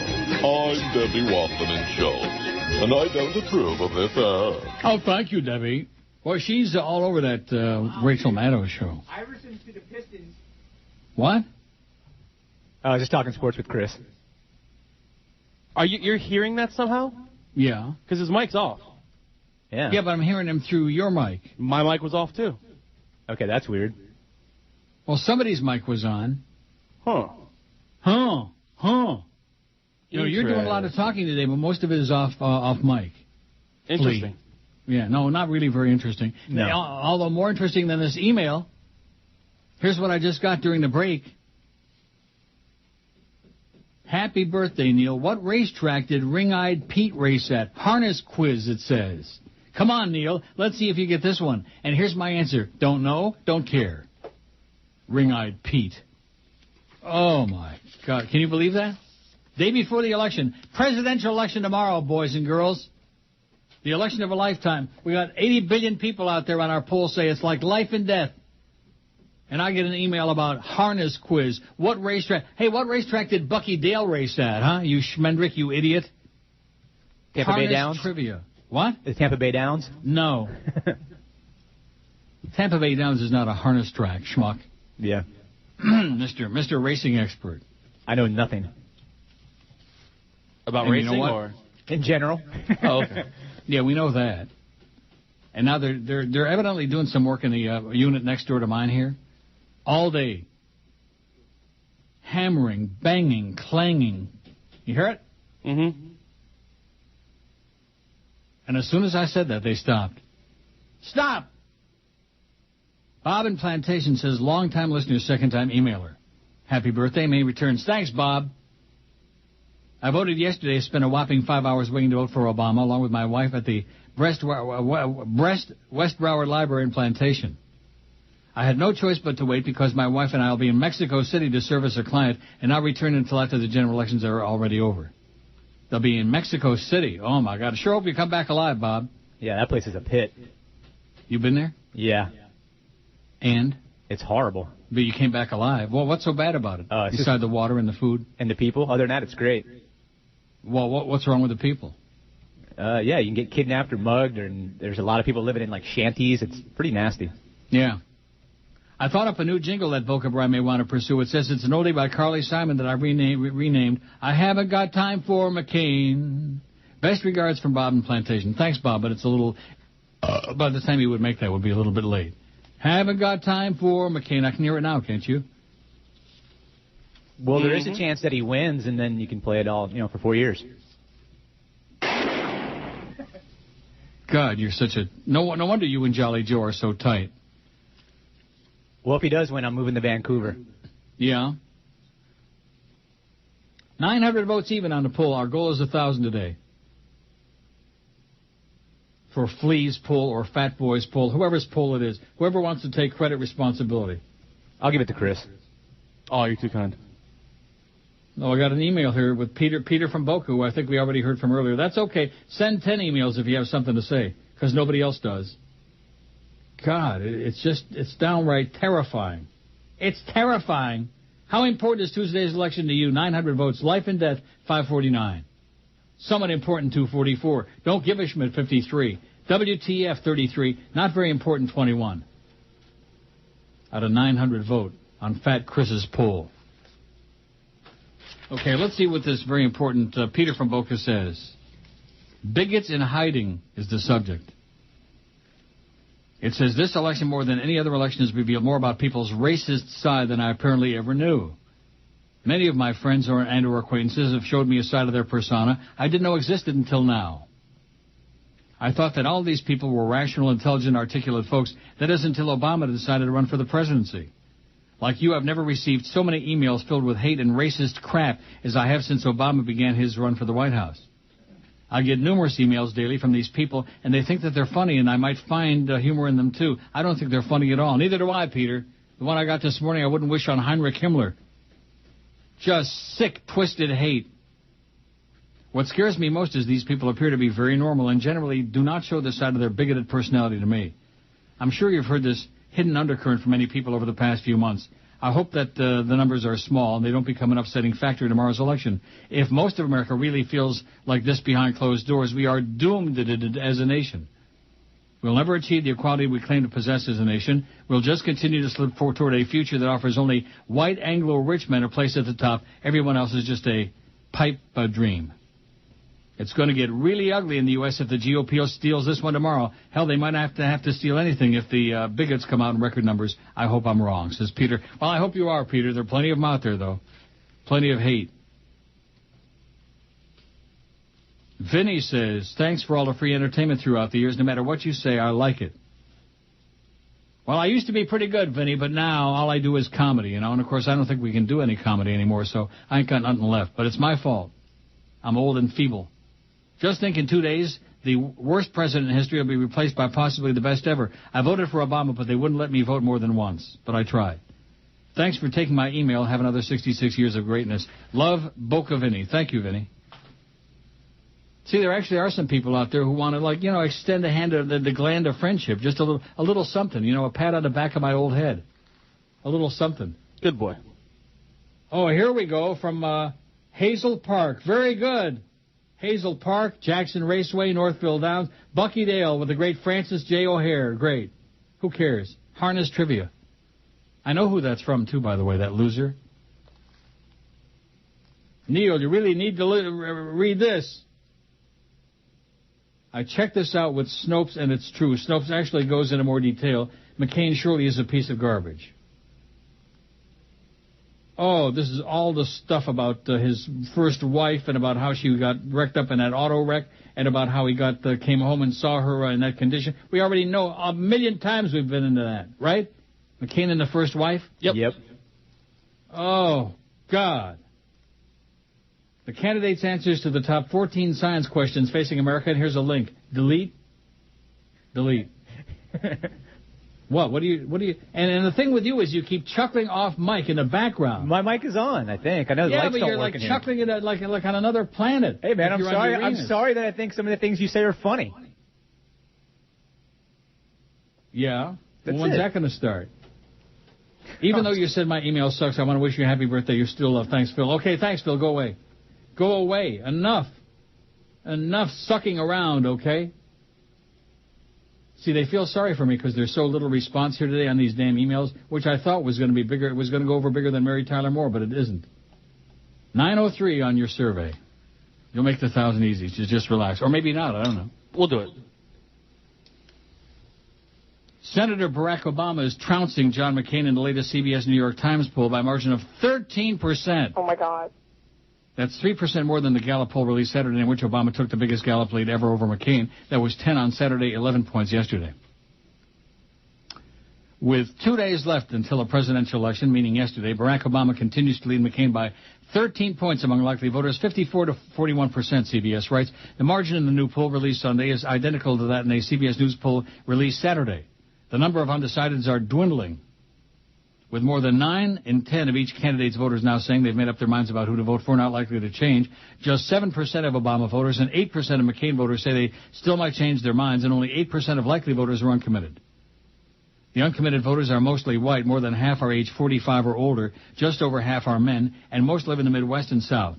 Half describes themselves as moderate. Many are not partisan. 4 in 10 are independents. How could you not have made up your mind by this point? It's the day before Election Day. Yeah, it's impossible. I mean, all I can say to that is... Absolutely. Oh, my God. That's the one. Well... Absolutely correct, sir. Oh, my God. Both of them. No extra charge. The final Ohio poll conducted by the Institute for Policy Research at the University of Cincinnati predicts Barack Obama will likely win Ohio's 20 electoral votes. I'll believe that one when I see it. When allocating undecided voters to the candidates they're most likely to support, Obama leads with 51.5% of voters to 45.7% for McCain. That's a margin of, 5.8 points. 5.8. The poll mirrors that of other recent Ohio polls, which show a slim margin for Obama. An average of the latest Reuters, Quinnipiac, and Mason-Dixon polls give Obama an average lead of 3.6% in Ohio, with 48.3% to McCain's 44.7%. The Real Clear Politics average of the polls has shown Obama ahead in Ohio every day since October 1st. The results are a dramatic turnaround for Obama since September, when McCain held a 4-point lead, and nearly a quarter of voters remain undecided. Another poll also shows Obama ahead, this time by 6 points. The final Columbus Dispatch poll released yesterday shows Obama ahead of McCain by 6 points, 52 to 46. Bada-beep, bada-boop, bada-bop. So what do you think? Is it in the bag, El Sacco? Hopefully. I don't know. It's in the sack. I mean, we are in Florida. Who the hell's talking about Florida? This is Dick Cheney. I like to relax by having Mary Magdalene massage my balls while listening to the Neil Rogers 12 to 1 hour. Message to all new friends from Ringo Starr. I'm so tired of being the least important Beatle. I don't want to sign your autographs anymore. I've been signing your bloody autographs 8 days a week the last 40 years. So don't bother me. You'll get no reply. I've had enough of this misery. It's getting me nowhere, man. I was a marginal drummer anyway. Pete was best, so go ask him. I simply no longer have any time at all for bloody autographs, because I'm a very busy man, so let it be. I must tend to my octopus's garden. So if you'll excuse me as I grab me coat and hat to make the bus and seconds flat, I'm sorry for all this, but it's all too much. I've just got to get you out of my life. And you, get off me lawn. 1202 at 560 WQM. Boy, he's sure some talent, ain't he? No. That Ringo Starr? No. It sucks. Who the hell would want his autograph anyway? You want his autograph? Nope. What about you, Fatso? He's on the phone. I'm on the phone with Stuff About Spots. We ran a 4th of July fireworks spot earlier. Yeah. And whose fault is that? That's what we're trying to find out. Not yours, not mine. Oh, no, it must be my fault. Yeah, probably somehow. People are assholes. Uh-huh. Oh, and so that Tony who wrote me that scathing email. See, this is what cracks me up about these people. The fact that they can email us now, it's just an opportunity to just spew venom. Thanks, Neil. I really just wanted to piss you off, but I still love the show. Sorry, bud. What a freaking moron. I meant most of that, and we can agree to disagree. Well, Greg, Georgie is good with you, but not alone. Please never die, because I can't stand George by himself. He really sounds effeminate, and you are more butch than ever. He is so easy to piss off. The guy proclaims to be an expert on everything and really knows crap. He has the biggest identity crisis. Come on, a Cuban from Montana struggling with homosexual tendencies. First of all, he's not from Montana. He lived there once upon a time. And believe you me, he ain't struggling with homosexual tendencies. No. Yeah, he lets them out all the time. And to portray this macho persona about how sex-hungry he is, he sounds real stupid when he refers to his wife as the wife or daughters as teen daughter. He works with you and hasn't learned a thing. And his stupid shtick is to say all blank, fill in blank radio all the time line about whatever they're talking. Leave him some money so he doesn't torture us on the radio forever trying to make a living, please. See, first he starts out ripping me, and George, who isn't here, who's on vacation and well-deserved this week, now he's got to rip him an ass. How about ripping you, Tony, you jackass? You sour. You're what's wrong with South Florida. Sour, negative, hostile a-holes like you. Am I right? You bet. Yes. God, am I tired of those people. Sick of it.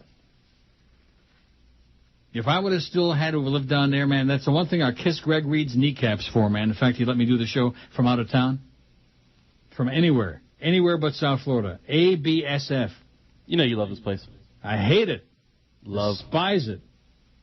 Captain Singh says, happy birthday. Thank you, Captain. May God give you a long life, so keep entertaining us till you're 100. Yeah. God. One more day for this godforsaken election, yeah. Wanted to tell you about this really good restaurant in Montreal, Weirstein and Gavino, on Crescent and St. Catharines. Food is out of this world. If you haven't tried it, you must. Thanks, Captain Singh, but I'm not going back to Montreal anytime soon. Too many frogs there. Too many Frenchmen. They are really just everything that people in South Florida have said for years. Disgusting. When you can come down to South Florida and be more disgusting than the natives, it's like that, a lot of the New Yorkers. Oh, by the way, for that guy that called last week, how about the Rangers, huh? How about the Rangers Saturday night? In Toronto, right here at the Air Canada Centre, huh? Rangers. Oh, God. What is it about so many New Yorkers that makes them... Well, you know, when you're dealing with like 15 million people, there's bound to be a whole bunch of obnoxious ones, right? Mm-hmm. Oh, yeah. How about them Rangers? Yeah, Rangers blew a 2-0 lead with 7 minutes to go, and the Leafs scored 5 goals in 5 minutes and beat their sorry ass 5-2. The make-believes. Here's one from Simpson. Happy birthday to you. Oh, it's Steve. Well, I don't know. I don't know about these names. You look at their email address, and it's one thing, and then their name on the bottom. I don't know what it is. Happy birthday to you. Isn't it depressing these hate-filled messages and sentiments are circulated by people who talk endlessly about freedom and compassion? What recent events have shown us that America has got a lot of chutzpah to lecture any country about how to organize an election or how to have a free and objective media. Good luck to us. Go Barack. Thank you, Steve. Yeah, we're talking about spreading democracy. When are we going to get some back? Across my desk, you will know their names and I will make them famous. It's got to stop. It's corruption, my friends. My friends. You're my friend. I hate that. God, I hate it too. I hate him. And there's his pasty, whore-looking wife, Cindy. The drug addict. Well, she always looked like she just swallowed a hummingbird. Let's see. Here's one from Johnny Rotten. In today's Palm Beach Post local section, there's a picture of the early voting line, to my dismay. The average age is not death plus 2. 85% seem to be 30-somethings. At least half are black. Gotta love it. So why does he say, to my dismay? I don't. Does that make any sense to you? No, not really. Please, oh, please get out and vote, everybody. He says today's my 44th birthday. Happy to you on Wednesday. Love you lots. Signed the phony Johnny Rotten. Well, let's have a big happy birthday for everybody, if I can find it. There you go. There's a picture of the early voting. To my dismay, the average age is not death plus 2. And it doesn't make any sense. To my dismay. No. Maybe he means to my shock. Happy birthday, Neil, and many more years to come from Richard. Thank you, Dick. Thank you for all the years of having the balls to tell the truth about the Bubblemeisters of all religion and the lazy citizenship of those who just give in to fear, greed, and prejudice and vote for those who have no interest in them at all and use their vote to fill their pockets while the rest of us pay and go further into debt and further into the real danger of the world by putting us at the mercy of foreign governments, like the freaking Saudis, okay? I noticed that Obama talked about Saudi oil. I haven't heard John McCain mention the freaking Saudis once. All he does is say, well, we send a lot of money to foreign governments that don't like us very much. Yeah, your mama. You and Bush and the Saudis, man, should rot in hell.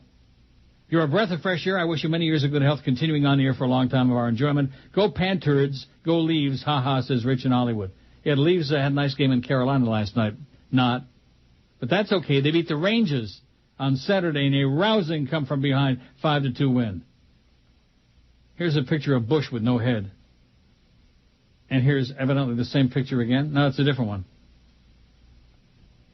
Just sick. Really sick. Just amazing. The right-wingers, they have no issues. All they've got is hate. That's all they got. Spread the wealth, socialist, communist, terrorist, that's what they got. Not working too well either. Here's one that says from Adam, my theory on undecided voters is that they're on the fence whether or not to vote for a darky. Yeah, that must be it. They can't quite bring themselves over the edge to vote for a black guy, or even a guy that's half black. Maybe if he was one shade whiter, you know that brown paper thing I keep talking about? The litmus test, the brown paper bag? Yep. Maybe that might push him. I don't think he's going to need those people.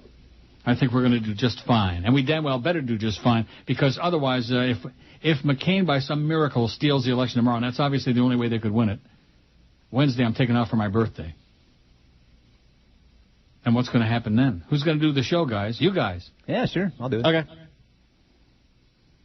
We'll do best of tapes. No, we're not doing any best of tapes. Now you're sounding like Jolly Joe Bell again. Oh, the audience wants to hear Neil's voice. I like those tapes. Yeah, screw you and the tapes, Jolly Joe. That right there scared the living crap out of me. That must be pillow talk between Chris and Joe. Yeah. And that would be Lee and Joe. Lee said they're best friends, so, Yeah, that's right. They're tight. He said we're awful tight, me and Jolly Joe. How come he didn't take you to Denver to the ball game this weekend? I guess I'm not as tight with him as Ray Perry. Yeah. Oh, boy, can you see that? That's something. Talk about an earthquake in the Rocky Mountains. Dr. Al says, although you called me an idiot when you read my last email, I'm going to email again despite my thin skin. I remember listening to you in Georgia at the end of last April as I recovered from 3 hernia repair surgeries. At that time, you'd done very poorly in the last ratings book. I just don't believe that ratings can change so much from one ratings period to the next. I also don't believe that you could even come in behind the ticket with Sid the Kid, etc. We don't come in behind the ticket. We just suck. But it also got me wondering whether we can trust the political polls. If they can get the ratings of radio shows so wrong, how can we trust the polls that say Obama's leading? I don't trust those polls, and I'm voting for Obama as often as I can sneak back into the booth. You go, Dr. Al. Early and often, baby. Over and over and over again. Because these people have already decided that my absentee ballot won't count, so go ahead. If Obama loses by 1 vote, it's going to be Neil Rogers' fault. And if it rains, it's Neil Rogers' fault. And if it's a boring day, it's Neil Rogers' fault. Yes. And if the dog has wild diarrhea on the carpet, it's Neil Rogers' fault. Yes. Yep. I'm telling you, I'm not joking. I'm going to sit down with myself and have a meeting. You know people who seek advice from other people? Mm-hmm. I think they make a bad mistake. There's only one person who can decide how you want your life, the direction. And that's you. So I'm going to sit right down with myself sometime this week, probably on Wednesday on my birthday. And I'm going to decide. And then maybe one of these days you'll come in there in the morning and there will be just silence from here, the sounds of silence. And Neil will be off in like Berlin or, some place. Amsterdam. With all that money that I've accumulated over all these years. And believe me, there's a pretty fair amount of it there too, eh? I could do pretty damn good. I could tell Joe Bell to stick this damn radio station and this show right up his fat old pimply ass. It might fit. Yeah, that's right. According to what you've been telling me about what a fat ass he is. And if anybody knows, Rectum. You know Joe's ass. Because you've had your head in there so long. When are you going to get your head out of Joe's ass? That's what Chris was asking me before you came in this morning. Once Clarence is done. Oh, is Clarence got... Boy, it must be getting pretty crowded there, huh? Luckily, it's kind of roomy. Yeah. Clarence he's got his whole body up Joe's ass. Wait, now, if Clarence is there and Beast is there for Clarence, that's a party. That's a daisy chain. Oh, yeah. Can you see that? It's like a daisy chain, yeah, like a pyramid. Ass to ass. Rectum. Even Jennifer Connelly would be impressed. Leader. Neil God. This is CNN Breaking News. Several McCain aides suggested to CNN that they're increasingly frustrated by what an aide described as Sarah Palin going rogue. Do you agree with the Bush doctrine? I'm going to ask you one more time not to belabor the point. What is your views on that? I'm not going to take any of your questions. McCain defended Palin, saying, We're both mavericks. And we have to fight. 12:17 at 560 WQAM. Happy Monday to it. Day before Election Day, 2 days before my birthday. What a week, huh? And the audience is geschluffen. Don't bother us, Neil. You're so nudge-dicky. Whatever that means. You know what that means? No. Come on, Flea. You're a Jew boy. What does it mean, I have nudge-dicky? no idea. Well, he's kind of a fake Jew, though. Yeah. Is he? Well, yeah. He's, he doesn't take off all the Jew holidays like the other fake Jews here. I can't comment on that. Why not? Because people complained that I made fun of the fake Jews to Joe Bell and I got yelled at. Are you serious? Yeah. Wow. So I love all of God's creatures. You fairy. 942 votes on the poll. Let's take a puke at it. How important is Tuesday's election to you? Life and death, 576. Somewhat important, 254. Don't give a Schmidt, 58. WTF, 33. Not very important, 22. 943 votes. You got your 1,000 licked, man. Yep. You got it licked in the shade. And that's if I were you, that's where I'd lick it, in the shade. Not out in the sunlight. A record-shattering 4.2 million Floridians already have voted by casting absentee ballots or going to the polls early, including thousands who stood in lines for hours across South Florida yesterday. Yesterday was the end of early voting. 14 days of early voting finished with spectacular displays of patience by voters and poll workers alike. What was to be a few hours of last-minute early voting splurged into a day-long drama, especially in Broward, Palm Beach, and Dade counties, where voters endured rain showers, heat, and hunger in lines that snaked around parking lots and city blocks. County election workers who had planned for a big day were surprised by the turnout. Dozens of people lined up at voting sites before dawn, and hundreds more stayed past dusk, hours after the polls closed, except to intrepid voters already standing in line. Some waited 5 hours or more. The statewide result, 2.5 million early voters over 2 weeks, which half of them Democrats, nearly a third Republicans. Meanwhile, almost 1.7 million absentee ballots have been returned, with Republicans and independents making up about two-thirds. And there's still a main event to come. Florida is the biggest battleground state in the presidential fight between Obama and McCain, and though a third of voters in the Sunshine State have cast ballots, there could be 7 million more people voting the old-fashioned way. All precincts open 7 a.m. to 7 p.m. tomorrow. On Sunday, Sylvia Rosen, 35 of Miramar, walked out of Miramar City Hall looking as if she'd finished a marathon. I'm glad I brought a chair, otherwise I'd have been standing for 7 hours, she said. At least it's over for me. I finally voted. Rosen was part of what one Broward County election official called a record event. By Saturday, the office counted 314,000 plus votes, including absentee ballots. The early voting number already exceeded our expectations before the end of the weekend, said Mary Cooney, Director of Public Services in the Broward Supervisor Elections Office. A total of 800,000 registered Broward voters are expected to participate through tomorrow. Voters came to Palm Beach County's main election headquarters west of West Palm, armed with umbrellas, folding chairs, coffee mugs, and newspapers, among them Luis Valentine, 57, of West Palm Beach. People died for the right to vote, he said. I don't mind standing in line one bit. In Florida, the number of new registered voters, about 1 million this year, is so high, and the expected total turnout, 80% or more of the 11.2 million registered voters, is so great that election analysts say Tuesday's voting traffic will still be heavy. Early voting proved considerably more popular in South Florida this time than in 2004. This year's response could revolutionize voting, analysts say. Going forward, more people may now think of voting as a multi-day process rather than just an election day surge. National election experts also say South Florida's embrace of early voting is stronger than it is elsewhere. One possible reason its experience is ground zero in the 2000 presidential election.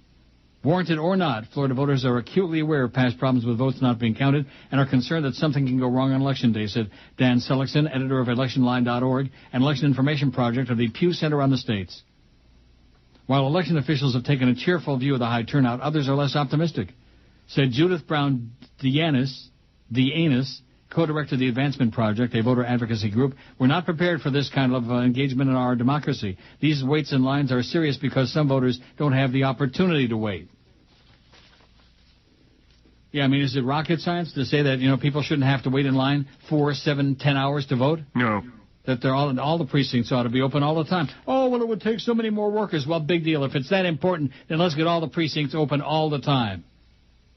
For Why are you trying to make problems? What? Why are you trying to make problems? That's me. Troublemaker. Yep, the long lines are your fault. That's right. I forgot. It's my fault.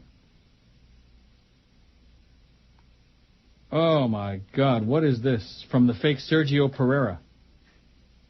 Okay. I'm just printing some of these out. I don't like reading them off the thing, Mm-hmm.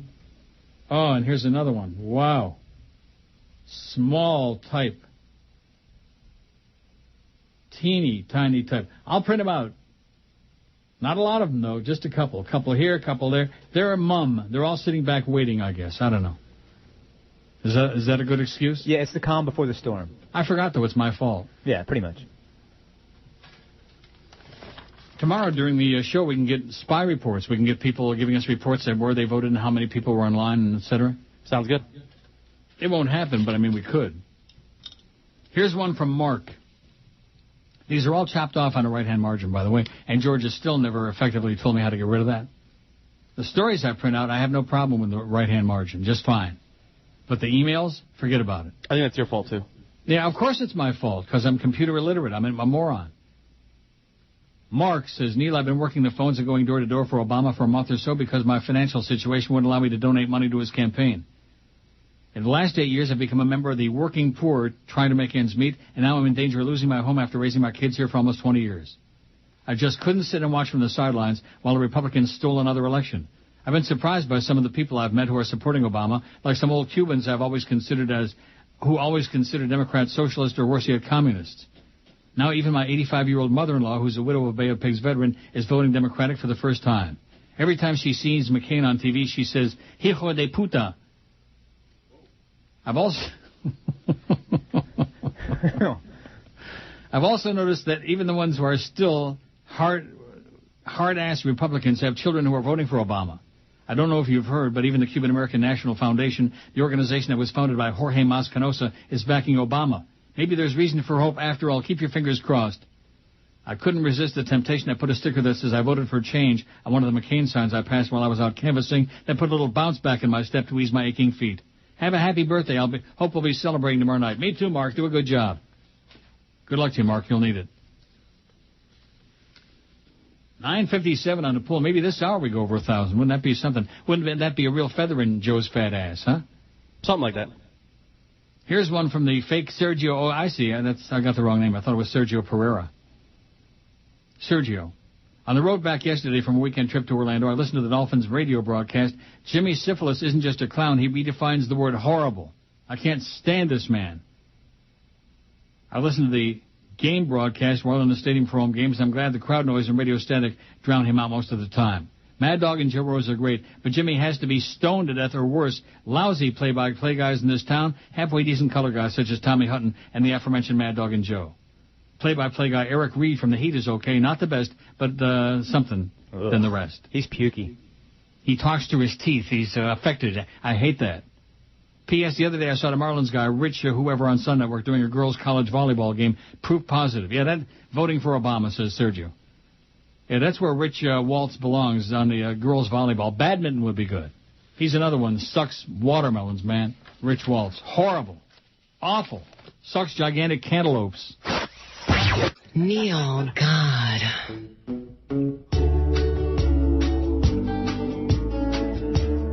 I'm dying over here.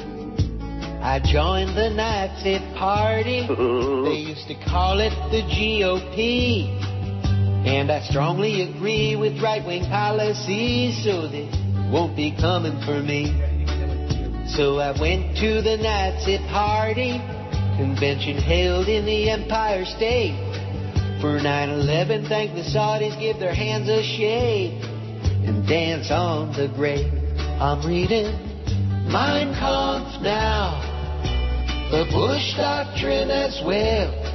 You see, you believe anyone if you can't think for yourself. La da da da, la da da da, la da da da da da.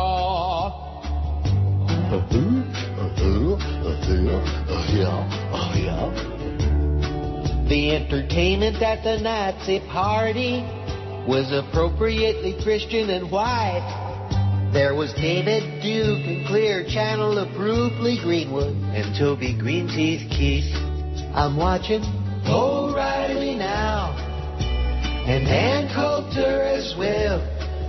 If you don't believe Bush is the only one, then you should die and go to hell. Absolutely. 12:32. Pop a couple more, Rush. That's it. Pill-popping phony. At any rate. Maybe we ought to take some calls here today. I've got a few emails. Nothing spectacular. Oh, what? No, you don't want to do that. Okay. Boy, you sure put the kibosh on that real fast. Yeah, he was quick on that one. You notice how, according to his good buddy Jolly Joe, now he's running the show? That's why Flea is here all this week. I'm a spy. He's spying on you and me. Okay, fat boy? I got it. I remember that. That's what he's doing there. I'll stop telling him all the cool secrets. Yeah, start telling me the ones. Will do. Here's a stupid email. Fair is fair, Neil. I fully expect you to throw away all your Aerosmith CDs and never say anything good about them ever again. It says, Aerosmith's Joe Perry walks this way with John McCain.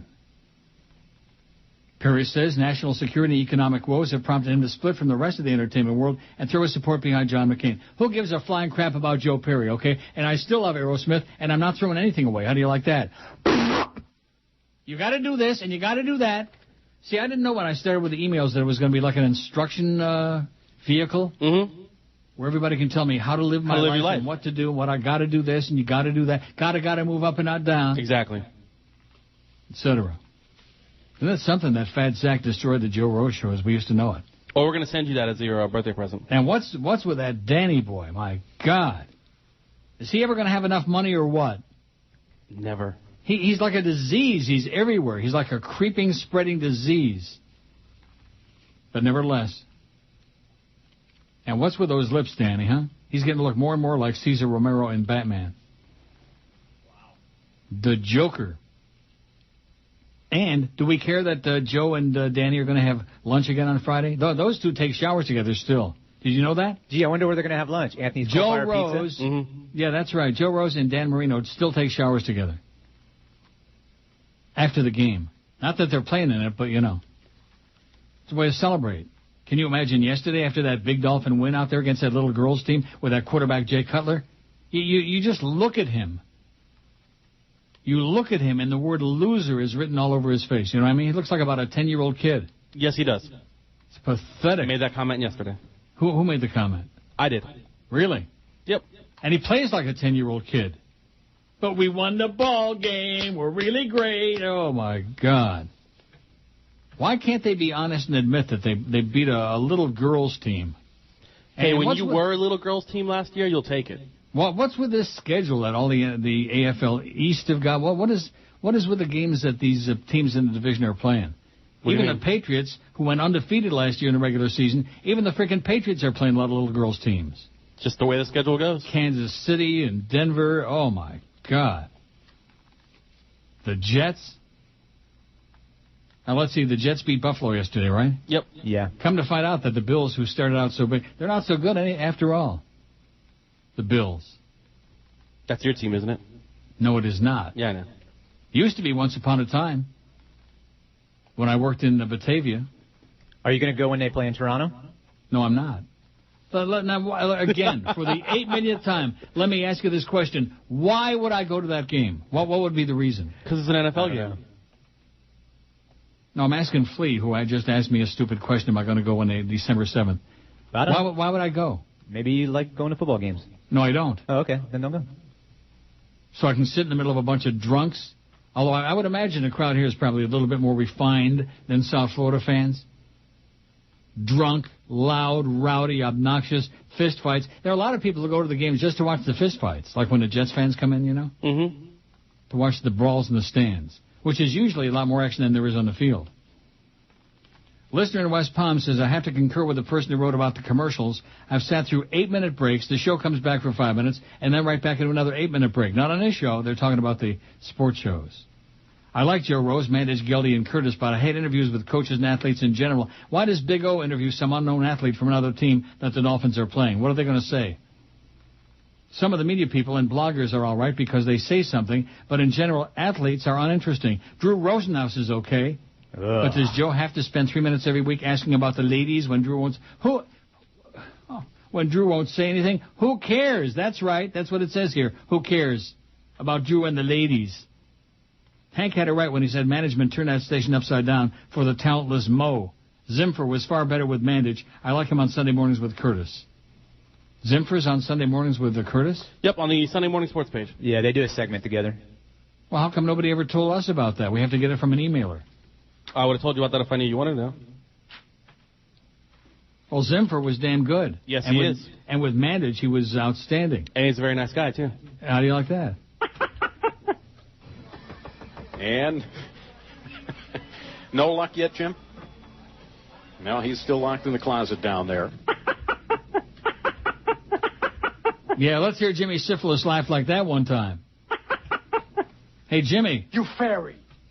Here's one from somebody, which just, and this, again, negative. Am I ever going to get anything positive out of these emails? No, never. Neil, I'm surprised you still like Oberman. He's such an a-hole. Have you seen how he talks down to other broadcasters on the set of Sunday Night Football? No, I have not, because I don't pay any attention to that crap. As if they're not even worthy of sitting next to him. He's just a conceited egomaniac jerk. At one point, Chris Collinsworth tried to help him when he made a mistake. Chris Collinsworth, by the way, couldn't help himself. He's pathetic. He's reviled and despised by everyone. I hate that guy. Oh, God, do I hate Chris Collinsworth. Such an arrogant little putz. Oberman snapped back so sharply it looked like Collinsworth was going to start crying. Oh, I would have paid to watch that. Also, I wonder why you're not promoting Annette Tadeo, who's running against Ileana Rosanna-Dana. She's great and actually has a shot at beating Ileana. Yeah, likely story. Likely story.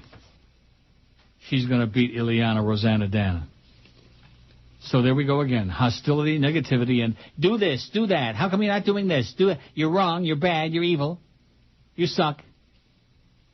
Mike says, I thought you'd get a kick out of this. Saturday night, me and my wife went out in Fort Lauderdale to a local bar to watch the Texas Tech game.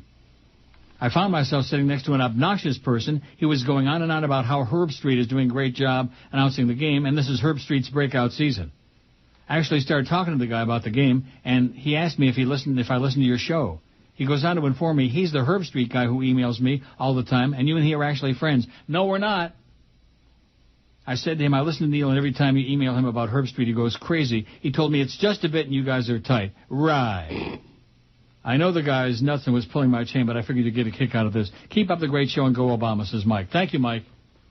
Yeah, we're tight. We're very tight. Indiana, McCain 47, Obama 46. 1 point margin for McCain in Indiana within the Mas-o-Menos. Within the margin of error. In Indiana, one of the reddest of the red. Even in Montana, Obama's in striking distance. Well, if McCain would run the table, run this. Pennsylvania, 8-point lead for Obama on the CNN poll of polls. Wow. Oh, and there's a bunch of... here. What are these symbols? It's not Chinese. Do you ever get some of these emails with all these strange symbols that are like... I don't know how to describe them. They look like Chinese.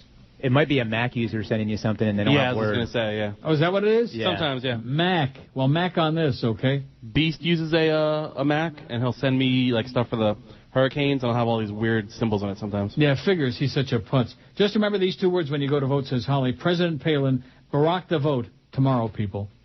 Can't beat that gator meat. Baby,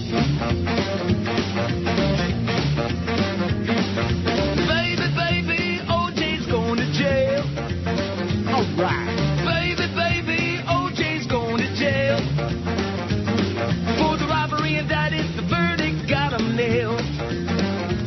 Behind the bars for life, lock OJ behind the bars for life. Lock OJ behind the bars for life. Lock OJ behind the bars for life. Lock OJ behind the bars for life. Lock OJ away. Hey, OJ. Well, that's one of the highlights of the year, you know what? Him getting arrested and going to jail? Yes. How come Flea's got nothing to say about that? Oh, that's right. Flea's got to defend the jockocracy at QAM. Huh? Actually, no, not at all. All the jock sniffers. Oh, we love OJ. We love OJ. Even if he killed a couple people and did an armed robbery. We love OJ. That's not me. Yeah, definitely not me. Well, that's your counterparts there. That's your cohorts. In fact, the guy that wondered about the Best of Neil disc, why we don't do them anymore, I got talked into doing a golf tournament to raise money for charity. When? 2 years ago with this radio station, several years ago. By Screw Ann, the evil, the unctuous, the smelly Screw Ann. And she started mumbling something about, we could even get OJ to come. I said, if you get OJ involved, I don't want any part of it. And she promised, she swore, she crossed her ugly, nasty, saggy breasts and promised no chance he wouldn't be in it. Okay. She talked me into it. So he walked up while you were there? I wasn't there. I mean, it was going on. And we get a call on the bat line from unctuous Sam, who used to work in the nephew, whatever the hell he was, Greg Reed's unofficial nephew. Oh, OJ's here. You want to talk to him? I'll put him on the phone. How do you like that? Did you hang up on him? Yes. Did you have him shot? That was off the air. He called George on the bat line. They licked OJ's testicles in that place. Screw Ann and the Water Nazi and Greg Reed, all of these people. And the worst part of it is they spent money to fly him in. They flew him in from L.A. At our expense to attend the golf tournament, or it was specifically instructed that he shouldn't be there. How do you like that? That's crazy. It's unacceptable. If I had a real agent, he would have sued their ass right then and there. If I had a real agent instead of some limp-wristed pansy. Got some bad news for all you rappers. The executive who succeeded Jay-Z as head of hip-hop music label Def Jam Recordings died from a self-inflicted gunshot near Atlanta, police said yesterday. Did you know this? Nope. No. Executive Vice President Shakir Stewart, 34, died on Saturday, his New York-based label said in a statement. Shakir. What kind of a name is that? That's hip-hop. I mean, Shakira, we love Shakira, but Shakir? Stewart was found Saturday afternoon in the bathroom of his home in Atlanta suburb of Marietta. He was pronounced dead at a nearby hospital. Police described the shooting as self-inflicted and wouldn't say who discovered Stewart's body. The record label issued a statement yesterday on behalf of Stewart's fiancée, Michelle Rivers, and his family. Over the past several weeks, Shakir's behavior was inconsistent with the man we all know and love, the statement said. As much as we all try to help him, Shakir was in deep pain and largely suffering in silence. Stewart signed such artists as Rick Ross and Young Jeezy to the label before being named in June to the post once filled by Jay-Z. Young Jeezy. Jeezy, Christ, are you kidding me? The Oakland native, California. The Oakland, California native. Well, I'm so shocked from this, Yeah, you're reading wrong. That's all good. The Oakland, California native came to Atlanta to attend Morehouse College, where he graduated in 1996. He previously worked with the Hitco publishing company, where he signed R&B star Beyonce, and Arista Records, where he signed R&B star Ciara. What is her name? Sierra, my ass. No, thank you. Def Jam called Stewart a truly incredible friend and father, was inspiration not only to our artists and employees, but to his family and the many people who had the privilege of counting him as a friend. And now, he's dead. 1 minute you're alive, and the next minute you're dead. That proves there's a God. Why couldn't God make us like Superman, make us invulnerable, huh? If Clark Kent can do it, why not us? And that's because the God that the Jews and the Goyim created was like an incompetent, like a bumbling, fumbling God. A bumbler and a fumbler.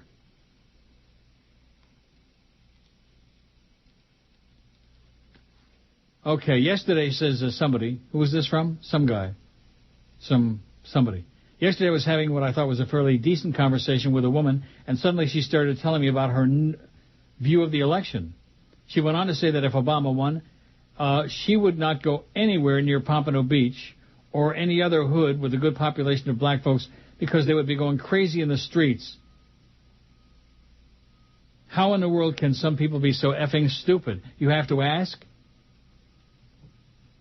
It says also I was stuck out of the house and listened to the Dolphin game on the radio. Joe Rose is fine. Mad Dog is fantastic on every broadcast. His timing, his content was very, very good. But Jimmy Syphilis is so unbelievably bad and phony sounding. When there's a big play, he tries to butch up and makes his voice sound deeper and gravelly. Oh, my God. How in the world can the powers that be let him stay on that broadcast? Says Sam. Anyhow, wish you an excellent 66. Says Sam. Thanks, Sam. Yeah, Jimmy Syphilis is strictly caca, but, you know, we like caca. We like Joe Zagacki. We like Gildy. Remember Gildy on the games on the radio? Mm-hmm. It's a goal for the Panthers. The Panthers. How can he be alive, you know, when you come right down to it? How can that creature, the Squeakmeister? Oh, and here's a guy who's confused. Well, I'll get to it. Yeah, you already sent me this. I'll be emailing from my phone holding Obama signs. Everybody told me that. I'll send you a... Yeah, you already told me that once. Don't send it again. If at first I don't read it, they send it again and again and again. Great, thank you in advance. Send tomorrow. Tomorrow, after exercising your right to vote, says Steve, go to your local Starbucks, show them your I voted sticker for some other proof that you voted, and you'll get a free coffee. I believe it's just a regular coffee, no double half cap frappuccino with soy or some such, unless you're very friendly with your barista. Just a nice little promotional deal from Starbucks. Isn't that nice? Mm-hmm. A mocha latte for all you plastic a-holes out there. $9.96 on the pull, Fat Chris. You're going to make 1,000 before the top of the hour, I believe. All right. Flea is with us today, and Fat Chris, and George is on vacation all week. Boy, he sure picked a hell of a week. Election day tomorrow. Yeah. He wants to make sure you can get there nice and early.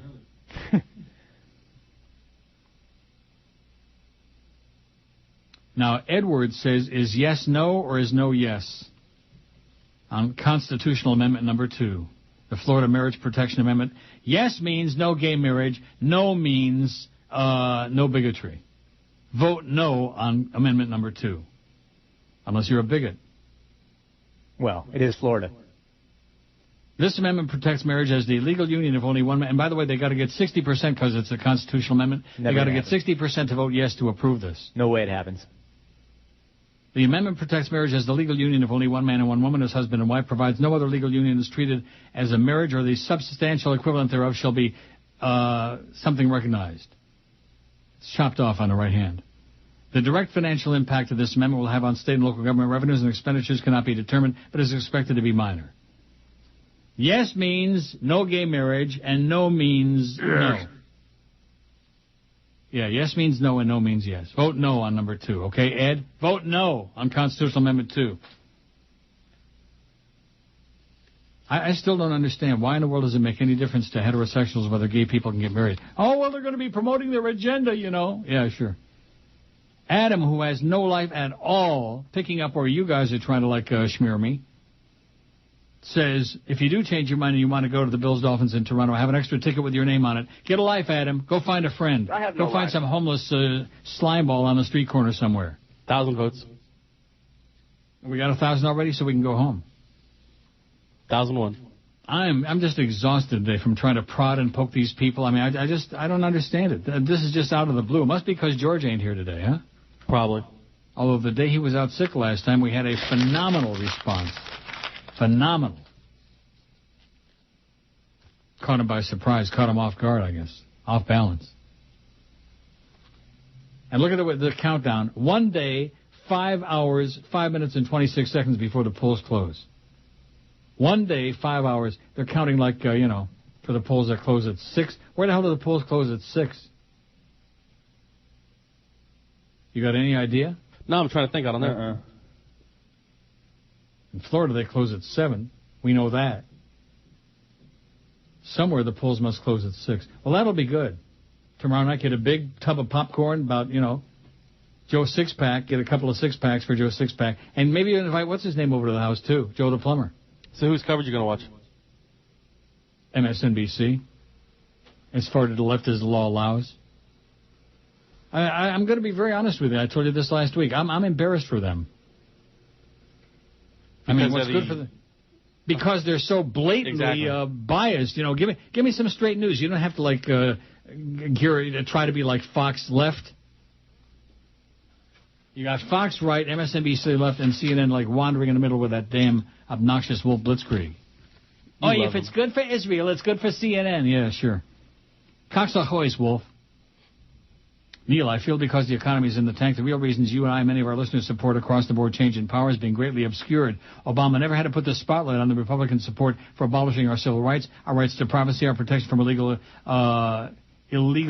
intrusions of wiretap and eavesdropping, the practice of attacking or imprisoning, first asking questions later, all of these things. All of these things. I feel I'm about to make a tremendous cleansing shower and wash away 8 years of Bush, Cheney, McCain, filth and mung. I know Obama feels that his low-key, respectful campaign has worked and been good for the Democrats given his apparent lead heading in tomorrow's monumental vote. But hopefully, soon after the election, maybe in his acceptance speech, he'll acknowledge why this had to be a Democratic election, that yes, we're voting for him, and yes, we finally would have a black president if he wins. No small feat for this country, but that the seeds of change were planted long before we had to choose between him and Hillary. Our first woman president, first black president, resurrecting the middle class, our laudable ideals and goals, of course, but small potatoes this year, specifically because of the last 8 years and the men who ran this country into the ground, the election is far more important. I was only a toddler during the Watergate scandal, but I can imagine a similar need for nationwide cleansing after that era as well. So in the words of President Ford, I hope Senator Obama, should he win, resurrects the following tone. My fellow Americans, our long national nightmare is over. Our Constitution works. Our great Republican government of laws, not of men. Here the people rule. Chopped off there. Our great republic is a government of laws and not of men. Gerald Ford. Yeah, there was such a cleansing after that. The only reason Ford lost was because he pardoned Nixon. Hi, this is Brady Quinn. I like to shave my legs, arms, and buns while listening to the Neil Rogers 1 to 2 hour. I'm dying over I'm here. just about broke. My portfolio's a joke. This is a losing game I'm playing. He's broke. Down to my last dime. So much for the subprime. It's more than interest that I'm paying. What a joke. Soon will come the day my savings will pass away. What does that say about me? With my bottom feeding stocks, living in a cardboard box is where you can find me, 'cause I ain't got no money.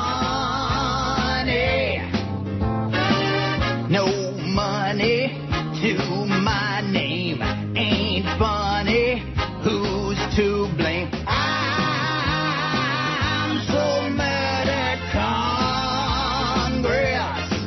No money. No money. Ain't funny. Guys ain't sunny. No money. Nobody's bailing out me. Only $50. Say, brother, can you spare a stop? 102 at 560 WQM. The hostile emails continue coming in. Uh-oh. Like, what? Uh-oh. What happened to Flea? Did he leave us? No, he's still here. No, I was trying to find out which polls closed the earliest for voting. It's Indiana and Kentucky. Yeah, but Indiana's not on Eastern time. Right. In fact, part of Indiana is and part of it ain't. And when we go on daylight time, which we just went off of this weekend, part of the state is and part of it ain't. That's kind of crazy. Very strange. Let's hope that we have a gigantic turnout in Gary, Indiana. Boy, you ever driven through Gary, Indiana? No. On the highway? No. It's like Hamilton, Ontario again, like Jacksonville, with all the smokestacks, all the schmutz in the air. Oh, my God, you're choking and gagging. Anyway, here's one, no name. Subject calls. To be honest, your show is terminally boring without the callers getting you all worked up. Well, you know what? If you don't like it, bye-bye. Bye-bye. It's terminally boring, but they're still listening and, of course, taking the trouble to write me a hostile email. Hear the sirens? They're coming to take that a-hole away right now. Uh-oh. They're coming in this direction. Mike in Fort Myers, who says, I'm dying over here. Neil, do you think that in your lifetime or in mine, in my mid-30s, that we will ever see a viable third party in this messed-up system? No. As a young voter, I feel as if neither of these candidates will be able to truly get us in the right direction within the first 4 years of their time in office. With most of the presidents of the past spending their efforts in their first term setting the table to get reelected and concerned that whoever wins or steals this election will give us only 4 years of reelection efforts. Do you understand what that just said? Am I off base, or are we in serious need of a true third party? Well, we're in need of it, but are we going to have it? No. I remember how excited I was about John Anderson. What year was that, 80? I don't know. Mm-hmm. Yeah, Carter and Reagan. What? We're not that old. I am. Uh-huh. Speaking of that, Mike says, happy 66th birthday this week. Let's go running on the beach naked together. That frat call is still the most disturbed caller of all time. You can also go swimming naked together. Yeah. At the Y. Swimming together naked at the... Why? Yeah. Just like when you were a kid. 1,013 votes. I never went swimming at the Y. That's cool, whatever. In high school.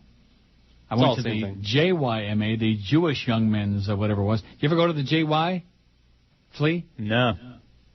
You never even heard of the JY, did you? Nope. The JY is the YMCA for Jews. Why do you have to have a special one? Well, because Jews are special. Oh. We don't want to get those Jewish kids all confused with that foreskin. Oh, I gotcha. Get them all paranoid and neurotic. Oh, I'm missing something. I'm missing something. Yeah. Filth. It's just amazing how many people send emails now with no... I mean, just make up a fake name would be nice. Gay couples should be able to get married. It says they too should have the experience of how miserable marriage really is. Have a great day. Well, have a great day too to you, Anonymous. Nick in Miramar says, love you, Uncle Neil. I'm glad somebody still does. Most of them are, it's boring. We want the callers. Yeah, Flea said if we put the callers on today, he won't show up the rest of the week. Uh-oh. Isn't that what you said? Yeah, pretty much. They just get you angry, so why? They do what? They get you angry. No, they don't get me angry. You think I really care? Yeah. You're the one that sent that email about getting the callers getting me whipped up into a frenzy. You're the one. You figured it out. I don't get whipped up into a frenzy about anything. It's a radio show, okay? If you think that this show affects my life, other than the big check I get twice a month, you're dreaming. Then let's take some calls. Why not? You know something? Yes. See, Chris doesn't have the balls to go into Clarence's office and take his pants down and do a big diarrhea dump on his desk, but he certainly has no qualms about doing it to you. What did I do? No, I'm talking about getting even with what he just said about taking calls. I wouldn't do it to him. Why not? He might be my boss one day. Flea? You never know in this place. Flea is going to be your boss one day. That's because he's in tight with Jolly Joe. That's right. I forgot about that. He's an insider, the Fleameister. I'm just going to start kissing everybody's butt that walks by. Nick says, Neil, I'm a 28-year-old half Julio born and raised in Sunrise. When I was young, my father was a truck driver.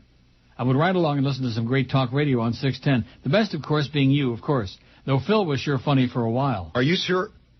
I've never called. Unfortunately, I rarely have anything to add to the show, but at least I'm aware of this. But today I find myself enjoying a rare midday Joyce and took my laptop in to send a letter. So no jokes, no programming instructions. We'll say that Flea is 1,000 times better on the radio than that nervous, fast-talking Chris. Settle down, Chris. You don't need to talk so much, and George is effing great, says Nick. I didn't think that Chris talked all that much, does he? I don't think so. Shut up! Okay. You talk as much as you want. Why, thank you. Well, they just have to, they feel obliged to take a shot at somebody, you know. Usually me, and very often George. Oh, Dave the cop is here now. Nobody, see, this is the problem with George being on vacation. Either one of you guys remember Dave the cop? Nope. No. And his obnoxious St. Louis Cardinals? In fact, he closes by saying, P.S., how about those Cardinals? Hey, Dave, how about that? Hi, Neil, how are you? Happy birthday. In any case, I listened to some bubble-headed beach blonde interviewing Rudy Giuliani yesterday. She asked this schmuck very leading questions. Then she chimes in after Rudy Baby says that Democratic presidents get tested all the time. He went on to say that Eisenhower nor Reagan got tested. He claims he's afraid for the country with Obama. The media dimwit, staying on the terrorist topic, then agreed with Rudy and said that Kennedy was also tested with the Bay of Pigs. Does this floozy realize that Kennedy prompted the action by which the way was a flawed plan prepared by Ike? The Bay of Pigs was not thrust upon him. When everyone seems to talk of Obama's lack of experience in leading us during trying times, which hasn't any Democratic spin master shown that Lincoln, a Republican, was inaugurated in March 1861. The Civil War started April 17, 1861, the following month. Rising to the occasion is what great leaders do. Kennedy, though he screwed up at Bay of Pigs, certainly proved his mettle 18 months later with the Cuban Missile Crisis. In fact, he did just the opposite of W. Bush almost seemed leader-like right after 9/11, but he soon screwed that up. Poor leaders will look for a bit and then turn to crap. They'll look good for a bit. Maybe Boca Brian will find him a bit. You understand what he just said? Not really. No. Here's one. Oh, this is hysterical. It's obviously from the guys across the street. Neil, please tell Jolly Joe Bell to get rid of the Mad Dog, who truly blows, and replace him with Dan LeBastard, who's a great interviewer and has a great show on the competitive station. Also, no more George when you're sick. He's very intelligent, but his voice is ultra-coma-inducing. Simply put, he doesn't belong on the air. See what I mean about these emails? Yeah, people are angry. Boy, they're just wild. Wild. Thank God I'm calm, cool, and collected. Just 2 days before my 66th frickin' birthday. God, am I old. And you know something? Thank goodness I haven't become what I always hated about old people in South Florida. I haven't become that. Which is? Nasty and bitter and hostile and hateful and like that. Do you drive with your blinker on? No, I don't. That's good. And lastly, the Republicans will win Florida and henceforth will win the White House, says this imbecile, even though the liberal media is inundating the general public about how Obama leads in electoral votes up to this point. It's a guarantee. Just remember how the right wing stole the last election. It's deja vu all over. This is Dave from Aventura. He's got a name. Deja vu all over again. Democrats will lose by 12,000 votes, mark my words. America ain't ready for no black man to be president. You know it. Anyone with an IQ greater than their member size knows it. The most racist country on earth, the good old USA, says Sour Dave from Aventura. Oh, my God. A big Dan LeBastard fan. That figures. Hey, Danny, you LeBastard, you. Oh, there's Sarah. So those are a couple of the missions that we will be on. Can't wait to succeed for all in Jefferson City, Missouri. Boy, I look at her and I think misery. There's another mission, too, that's especially close to my heart. And that is to help our families who have children with special needs. Oh, yeah, like that little baby. That's right, the little baby. The one that they were tossing around like a freaking football. The little baby. Names. The best talent. This is Neil Rogers. Sports Radio 560 QAM. Howard David's a bitch. Absolutely. Toy, toy, toy, toy, toy. Toy, toy, toy, toy, toy. Toy, toy, toy, toy, toy. Toy, toy, toy, toy, toy. About 30, man. To know who won the election. Said I'd like to know who won the election. Count the vote, baby. Count the vote over. Count the vote, baby. Count the vote over. Count the vote. Ever since this presidential race began, I've often wondered who was going to win. Some Palm Beach people went to do their voting chore. So count up all the ballots and find out who's gotten more. Those old folks seem to have one thing in common. Looks like lots of them just gave their votes to Patrick Buchanan. Oh, my God. So I'd like to know who won the election. Yes, I'd like to know who won the election. Count the vote, baby. Count the vote over. Count the vote, baby. Count the vote over. Count the vote. The final tabulation started coming in. Then I saw a news flash on Channel 10. Some angry people all together in a bunch. They said they were confused and didn't know which hole to punch. Those old folks seem to have one thing in common. Looks like lots of them just gave their votes to Patrick Buchanan. So I'd like to know who won the election. Said I'd like to know who won the election. Oh, I'd like to know who won the election. Yes, I'd like to know who won the election. Count the vote, baby. Count the vote over. Count the vote, baby. Count the vote over. Count the vote. How many for Bush? Count the vote. How many for Gore? About 30, man. Count the vote. How many for Bush? Count the vote. Are there any more? Count the vote. They messed up the ballot. Count the vote. They messed up the ballot. They messed up the ballot, baby.